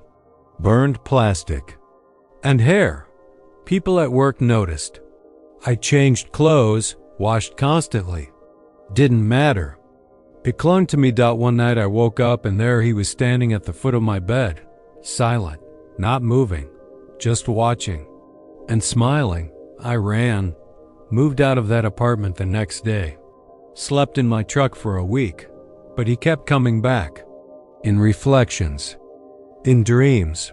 In the rearview mirror when I passed that stretch of highway. Sometimes I wouldn't see him, but I'd feel him. That same heat pressing down on me. The same smell of cooked flesh and charred earth. The worst part? It started happening to other people. My neighbor's dog caught fire in its kennel. No explanation. Vet said it was like the animal had been microwaved. A coworker caught me staring into space one day, and the next morning she had third-degree burns on her arms and back. Said she woke up that way, no fire, no accident. She couldn't explain it. No one could. I didn't tell her what I suspected. Who would believe me? I tried everything. Therapy, church, even went to some backwoods. Curandera out near Marfa, who made me drink bitter tea and bury a charm under the highway. That gave me 3 weeks of quiet. No dreams, no heat. But it came back. Stronger. And then the letters started. No return address. Just a single sheet of yellowed paper each time, folded in thirds. They'd appear on my kitchen table, even though my doors were locked, my windows bolted shut. Always typed. Always the same message. You saw him. Now he sees you. I'm writing this now because I'm out of time. The last time I drove past that spot 3 nights ago, I saw him again. But this time he wasn't standing still. He was walking toward me. And every mile I drove, he got closer. He's not waiting by the road anymore. He's coming for me. And maybe you're reading this after seeing him yourself. Maybe you caught a glimpse on a late-night drive, just a shadow in the mirror, just a figure in the corner of your eye. Maybe you didn't stop. Maybe you didn't look too long, but if he smiled at you, you're already his. She left Abilene around 11:45 p.m., chasing the silence of the empty Texas highways, a black ribbon of asphalt unraveling in front of her beneath a moonless sky. The kind of dark where even the stars seemed shy. Her name was Dana Kellogg, 38. Mother of 2, divorced, tired in the way that gets into your bones and sets up shop. She had a cousin in Austin who was in the hospital car wreck, and she couldn't sleep knowing he was barely holding on and maybe slipping. The call had come after dinner, and she told the sitter to stay the night with the boys. Promised she'd be back before school on Monday. Just a straight shot down Highway 183. 4 hours, give or take. The kind of drive that pulls at your mind if you're not careful. Long stretches of nothing. The occasional diner or gas station clinging to the edge of nowhere. She drove with her elbow propped against the window, fingers on the wheel, headlights catching glimpses of scrub and mesquite as they blinked past. Every so often a jackrabbit would dart across the road and she'd flinch, heart kicking like it wanted out of her chest. The radio didn't help. Too much static between towns. She'd switched it off after 20 minutes and let the hum of tires on blacktop take over. Somewhere past Lampasas, around 2 a.m., she noticed it. It wasn't anything dramatic at first. She glanced in the rearview mirror out of habit and thought she saw the faint outline of someone in the back seat. Just a shape, maybe. A shadow and a shadow. She chalked it up to the dim glow of the dashboard lights, maybe her own head playing tricks. Long nights did that. She shook her head, adjusted the mirror slightly, and told herself to knock it off. Another 20 miles. She looked again, and this time she saw him, a man, middle-aged, close-shaved head, dark eyes, wearing a threadbare suit like something you'd find in the back of a Salvation Army thrift bin. He didn't move, just stared at the mirror, not into it, at her, as if he'd been waiting for her to look. Her breath hitched, and she jerked the wheel slightly before catching herself. She blinked hard and looked again. Gone. She pulled off onto the shoulder, dust kicking up in the glow of her taillights. Her heart was going a mile a minute now, skin prickling like a low-voltage shock. She turned fully in the seat and looked. Back. Empty. Of course it was. She felt stupid, exhausted. This wasn't like her. She was the practical one, the type to kill her own spiders, fix her own garbage disposal, dig out splinters with a safety pin and a flashlight. She let out a shaky laugh, checked her phone, no signal, and got back on the road. Another 30 miles. And then he was there again. This time she didn't look in the mirror. She felt him. The temperature dropped inside the car, and the old plastic vents began to rattle like they were trying to cough up dust. Her breath fogged the windshield in the corners. Her knuckles turned white on the steering wheel. She tried to hum something to steady her nerves but couldn't remember a single tune. Finally she looked. He was closer now, his face clearer, pale, skin stretched tight over sharp cheekbones, lips that didn't seem to part, just barely hinted at a smile, eyes that didn't reflect any light. He was wearing a seatbelt, her seatbelt, the one in the middle. She pulled off again, this time screeching to a stop near a Shell station just north of Marble Falls. The place was closed, lights dead except for a flickering soda machine out front. She jumped out of the car, breath ragged, checking the back seat, checking the trunk, even looked under the car like he might be crawling around on his belly like some goddamn horror movie thing. Nothing. No footprints, no doors opened. Just the creak of the cooling engine and the buzz of insects. She sat on the curb for a while, not really thinking, just trying to get her pulse under control. Eventually, she convinced herself she'd fallen asleep behind the wheel. Micro dreams, highway hypnosis. It was a thing, she'd read about it. Your brain, desperate for stimulus, starts to fill in the blanks. Faces, voices, whole events. It wasn't real. She got back in, drove slower now. Eyes forward, hands tight. She didn't check the mirror. Again, not once. She made it to the outskirts of Austin just after 4:30 a.m., just as the first bleed of sunrise turned the sky a kind of gunmetal gray. Toll booths lined the highway like skeletal sentries, empty but automated. Flashing yellow lights, arms rising as you passed. She slowed at one, and she looked. He was gone. Completely. But the middle seatbelt was still buckled, hanging there, taut, as if someone had just left, as if the ghost of a body still warmed the cushion. She reached back and unbuckled it with trembling fingers. The seat was cold. At the hospital, she couldn't stop shaking. The nurse offered her a blanket, thinking she'd caught a chill outside. She didn't tell anyone.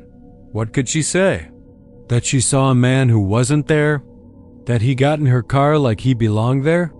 That she could still feel the weight of him pressing into the silence behind her, like some memory that hadn't happened yet? She stayed at the hospital for 2 days. Her cousin pulled through. A miracle, the doctors said. Something about his vitals suddenly stabilizing for no reason. She left on a Sunday afternoon, driving in the daylight, trying not to think about the night drive. When she got home, her kids ran out to hug her, the babysitter smiling with relief. "You made good time," she said. "I left at midnight," Dana replied. The sitter's face shifted. "No. You left just after 10, she said. "I remember because you told me you wanted to get a head start before it got too dark. And I looked at the kitchen clock right after you pulled out. It was 10:06. Dana stared at her. "No, I left at 11:45. The sitter shook her head. "You sure about that?" Dana didn't answer. That night, she went out to her car with a flashlight, looked under the seats, checked the back again. Nothing unusual. But when she opened the glove box to grab some napkins, she found something she didn't remember putting there. A photograph. Old, dog-eared, curled at the edges like it had been pressed between books. A black and white image of a man standing in front of a church. The same thin frame, same slicked hair, same too small suit. No date on the back. No name. She burned it in the sink.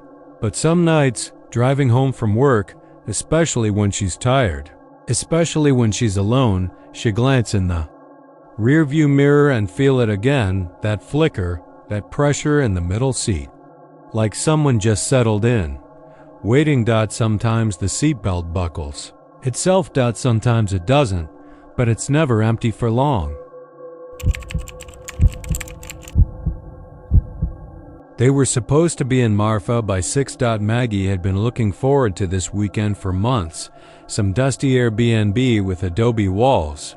Cold Modelo's on a porch swing, the kind of sky that swallows you whole after sunset. She picked out a playlist, full of droning desert rock and old outlaw country, and Caleb didn't even complain.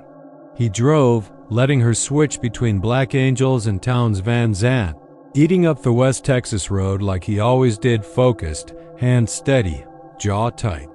He liked the long stretches of silence, the places where radio signals died and the land opened up into something too big for words. They passed through Fort Stockton just after noon, filled up the tank, and grabbed a couple of Dr. Peppers from a gas station that smelled like bleach and corn chips. Google Maps said they were 2 hours out from Marfa. The sun was behind them, too bright and too low for early afternoon, and the shadows of the car stretched long over the asphalt. That's when Maggie saw the sign. Just a weathered green thing, half buried in mesquite brush and leaning to the side like it had given up standing a long time ago. It read, Alpine Scenic Route. She tapped Caleb on the arm. Let's take that one. Scenic route, baby. Caleb looked at the GPS, then at the exit. It's not on the map, he said. We're not even close to Alpine, Maggie shrugged. Maybe it loops around. Come on, it'll be pretty. He hesitated, but his fingers flicked the blinker. The tires crunched as they veered onto the old road, and the pavement changed almost immediately, cracked, then patchy, then just plain dirt, with scrub brush pressing in from the sides like it wanted to reclaim it. The car rattled and bumped. Dust kicked up in plumes behind them, floating in the golden light like cigarette smoke. 10 minutes passed. Then 30. The landscape didn't change. No cattle fences, no ranch gates, no telephone poles. Just dry earth and brittle trees, some warped as if they'd grown sideways in the wind. The sun stayed frozen in the same spot in the sky. Maggie noticed that first. She glanced at her phone to check the time. 1:46 p.m. 30 minutes later, it still read 1:46. Is your phone stuck? She asked Caleb. He checked. His screen was black. Wouldn't turn on. He tried the ignition. The car kept moving, engine humming low, but the dashboard lights flickered, then died completely. They didn't speak after that. The road just kept going, narrower now, with thorny branches scraping against the car like fingernails on metal. There hadn't been a single turn or fork, just a single straight stretch of dirt, leading deeper into nowhere. Eventually, Maggie said, "Let's turn around." Caleb was already pulling a slow 3-point turn in the road, sending up clouds of pale dust in every direction. As they reversed, she felt something tight settle in her stomach, like a hand closing. The road looked different now. The trees leaned closer.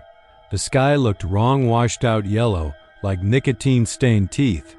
And the car, once turned, made a low whine like it didn't want to go back. Still, they drove. After 20 minutes of backtracking, Maggie checked her phone again. It turned on this time, but the map screen was blank. Where the address should have been, it read, unknown LOCATIO and no bars. No Wi-Fi. Just that dot, and then they saw the tree dot. It was huge, dead, gnarled, its branches reaching in every direction like a spider's legs. Caleb slowed to a crawl. Taped to the trunk at eye level was a Polaroid photo. Maggie leaned out of the window and pulled it off. It showed the two of them sitting in the car, right where they were now. She was looking at the tree, arm halfway out the window. Caleb's eyes were on the road. The timestamp read 1:46 p.m. They hadn't taken that picture. Neither of them had a Polaroid camera. The car idled in the silence. No wind, no insects. Just the soft thrum of the engine and the dry click of Maggie's nails against the photo. "I want to go back," she said, voice tight. "We are going back," Caleb muttered, gripping the wheel too hard. But when they looked ahead, the road was different again. It forked. Left looked like more of the same dead brush and endless dirt. Right went slightly uphill toward what looked like an old fence line, maybe the edge of a long-abandoned ranch. "I don't remember this fork," Caleb said. Maggie didn't answer. She was staring at the base of the tree. Something was there partially, buried under the dust. She got out before Caleb could stop her and walked slowly to the tree, crunching dry leaves under her boots. She bent down and brushed the dirt away with her hand. Another Polaroid. This one was older, sun-bleached, edges curled. It showed a different couple.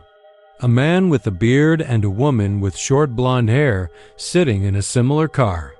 Same angle. Same tree. The photo was dated August 15, 1996. Maggie stood up, eyes wide. Caleb was out of the car now too, pacing in circles, holding his phone up like it would catch a signal if he just moved right. "None of this makes any damn sense," he sighed. "There's no satellite, no towers, nothing." Maggie said nothing, just held up the second photo. Caleb stared at it, then at the tree.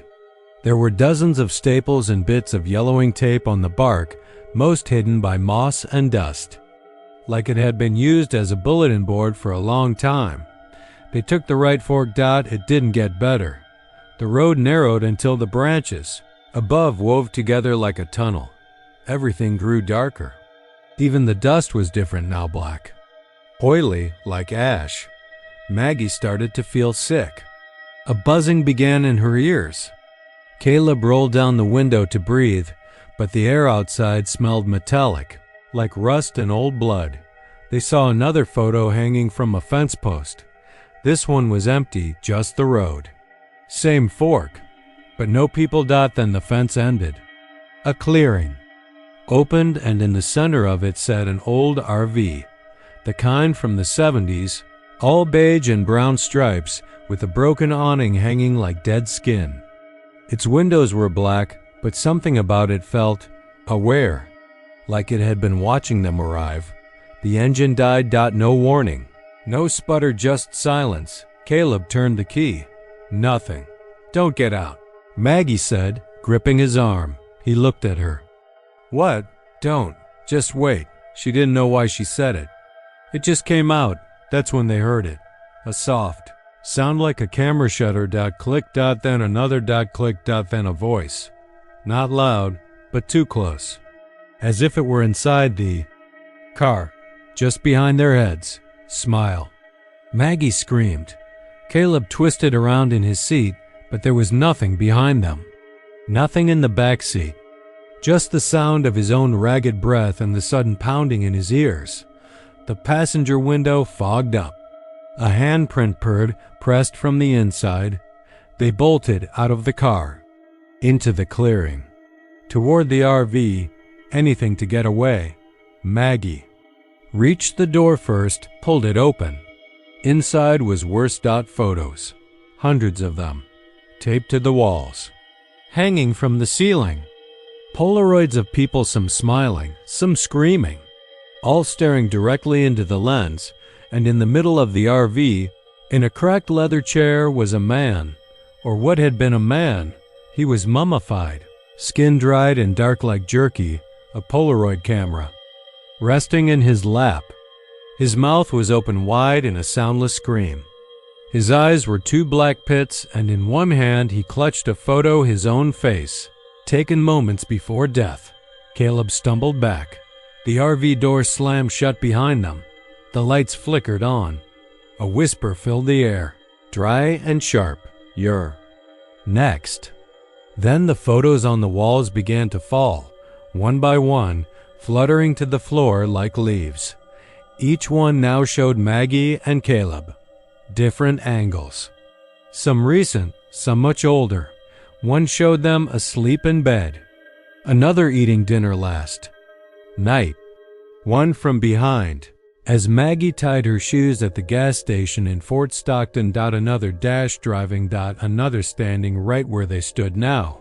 In this RV, mouths wide and matching screams. The door creaked open behind them. The clearing was gone. RV was no longer in the desert, just blackness outside. No trees, no road, and then a light distant and flickering.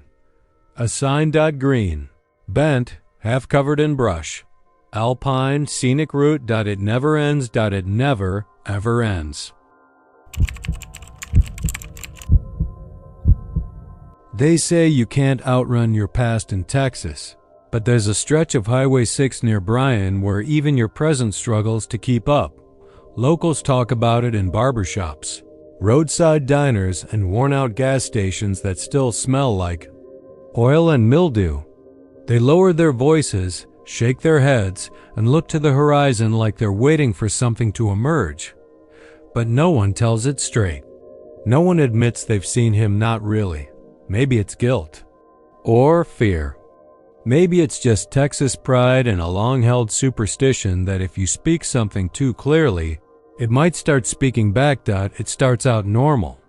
You're driving along that open stretch of road where the flatness of the Brazos Valley gives. You sky so wide it makes you feel hollow. The radio fizzles in and out, and your headlights stretch out uselessly against the dusk, touching only long grass and scattered fence posts. Cows look up from behind barbed wire with dull, disinterested eyes. A cicada scream lingers in the air like heat mirage. Then you see him, a boy in a blue windbreaker hood down, hair black and messy, running full tilt along the shoulder, legs pumping, arms slicing through the air like he's in a race. You barely catch a glimpse at first, maybe in your rear view or as you come over a gentle hill. Most folks think it's just some kid being dumb. They slow a little, maybe glance at the time on the dash, wonder what he's doing out there alone. But no matter how fast you drive, he stays with you. 60, 70, 75. There he is outside the passenger side window, running like hell. Not slowing, not even sweating, just running, eyes forward, face empty. You honk, maybe flash your brights. Nothing. His feet don't even look like they touch the gravel. Just this ceaseless, mechanical sprint like a wind-up toy wound too tight. It makes no sense. The shoulder is narrow, the ditch is deep, but he never missteps, never stumbles. Just keeps running. And then the road curves, just past a rusted old fence line and a sun-bleached billboard advertising hot pie -3 miles ahead. Is a sharp rightward bend. It's not marked well, and it comes out of nowhere, hidden by a patch of oak trees that claw toward the asphalt. Anyone who knows Highway 6 knows you slow down for that bend. The road narrows and banks strange, and if you take it too fast, you end up in a ravine or worse, colliding with whatever's waiting in the middle, because that's when the boy steps off the shoulder. He's just there, dead center of the lane, arms at his side now, not running anymore, just standing. And if you were still going 70, you never had a chance. Back in '09, a man named Dallas Wren was headed back to College Station after a weekend in Houston. He worked maintenance at the prison, tough man, not given to flights of fancy. He hit the curve doing 82. No one saw what happened, but his truck was found wrapped around a telephone pole, engine still humming. His body was out in the road, spine bent wrong, eyes wide and bloodless. They said his brakes were never touched. What they didn't put in the report was that someone called 911 that night, not Dallas. A woman who said she was in a car a few miles behind him. Her voice on the recording was high, panicked. She kept screaming the same thing. He just ran out. The boy just ran into the road. He was smiling. But there was no boy found at the scene. No footprints, no torn clothing, no blood, no sign. Of another sold out, they ruled it accidental loss of control. Thing is, Dallas wasn't the first. And sure as hell wasn't the last. There are theories. Old ones. Folks dig into Brazos County history and find odd things: missing children, mostly. In the late 60s, a boy named Caleb Dunn vanished while riding his bike home from school. He lived just west of Bryan, about a half mile from where the highway runs today. His bike was found in a dry creek bed, tires spinning, but no body ever turned up. Some say he was last seen wearing a bright blue windbreaker. Others point to the stretch of road itself. They say there's a thinness there, something wrong with the land, older than pavement and survey maps. A fault in the skin between here and somewhere else. Something meaner, hungrier. I didn't believe any of it until 3 years ago. Was driving down to College Station from Waco, late September. The air was starting to shift, still hot as hell, but with that dry bite that tells you October's coming. I'd been on the road since noon, tired, wired on gas station coffee and old 9 Inch Nails albums. By the time I hit Bryan, the sun was getting low. Everything dipped in that orange bruised twilight. Then I saw him, just like they said, running along the shoulder, blue jacket flapping, hair stuck to his forehead. My first thought was, hell, that kid's gonna get killed. I slowed a little, about to pull over and maybe call it in. But then I realized he wasn't falling behind. In fact, he was keeping pace, dead even. I looked over. That's when I saw his face. It was smooth, pale, too pale, like the light didn't hit it right. His eyes were dark, not just in color, but like empty sockets. But the worst part was his mouth. It wasn't open, wasn't smiling. It was wide, too wide, like someone had cut from cheek to cheek and stitched it back wrong. A fixed, eternal grin that stretched with each pump of his arms, like it was connected to the motion of his run. My heart started slamming. I hit the gas hard. 80, 85. He stayed with me. Not straining, not fighting the wind, just matching. I saw the curve coming. I knew it, had driven it dozens of times. My brain was screaming to slow down, but something else had taken over. Some animal panic that said you can't stop. You stop and he gets in the car. The trees parted. The road curved. And he stepped into the middle, dead center. That grin wide. As the hood of my car, I swerved. Tires screamed. I went into the ditch, airbags slamming into my face, metal groaning. When I came to, the car was half submerged in the brush, front axle snapped like a twig. But I was alive. I looked out the windshield, gasping, ears ringing. He was standing 10 feet away, not a scratch on him. He tilted his head, slow and twitchy, like a crow assessing roadkill. Then he ran back to the highway, full speed, vanished into the dark. Like he'd never been there. State troopers said I must have fallen asleep at the wheel. Maybe a deer crossed my path. I didn't argue. I didn't tell them about the boy, or his face, or the dream I had that night where I was running and couldn't stop because something was chasing me that wore my face and smiled with that same slit-open mouth. I moved away after that. Gave up the job, the friends, the whole damn place.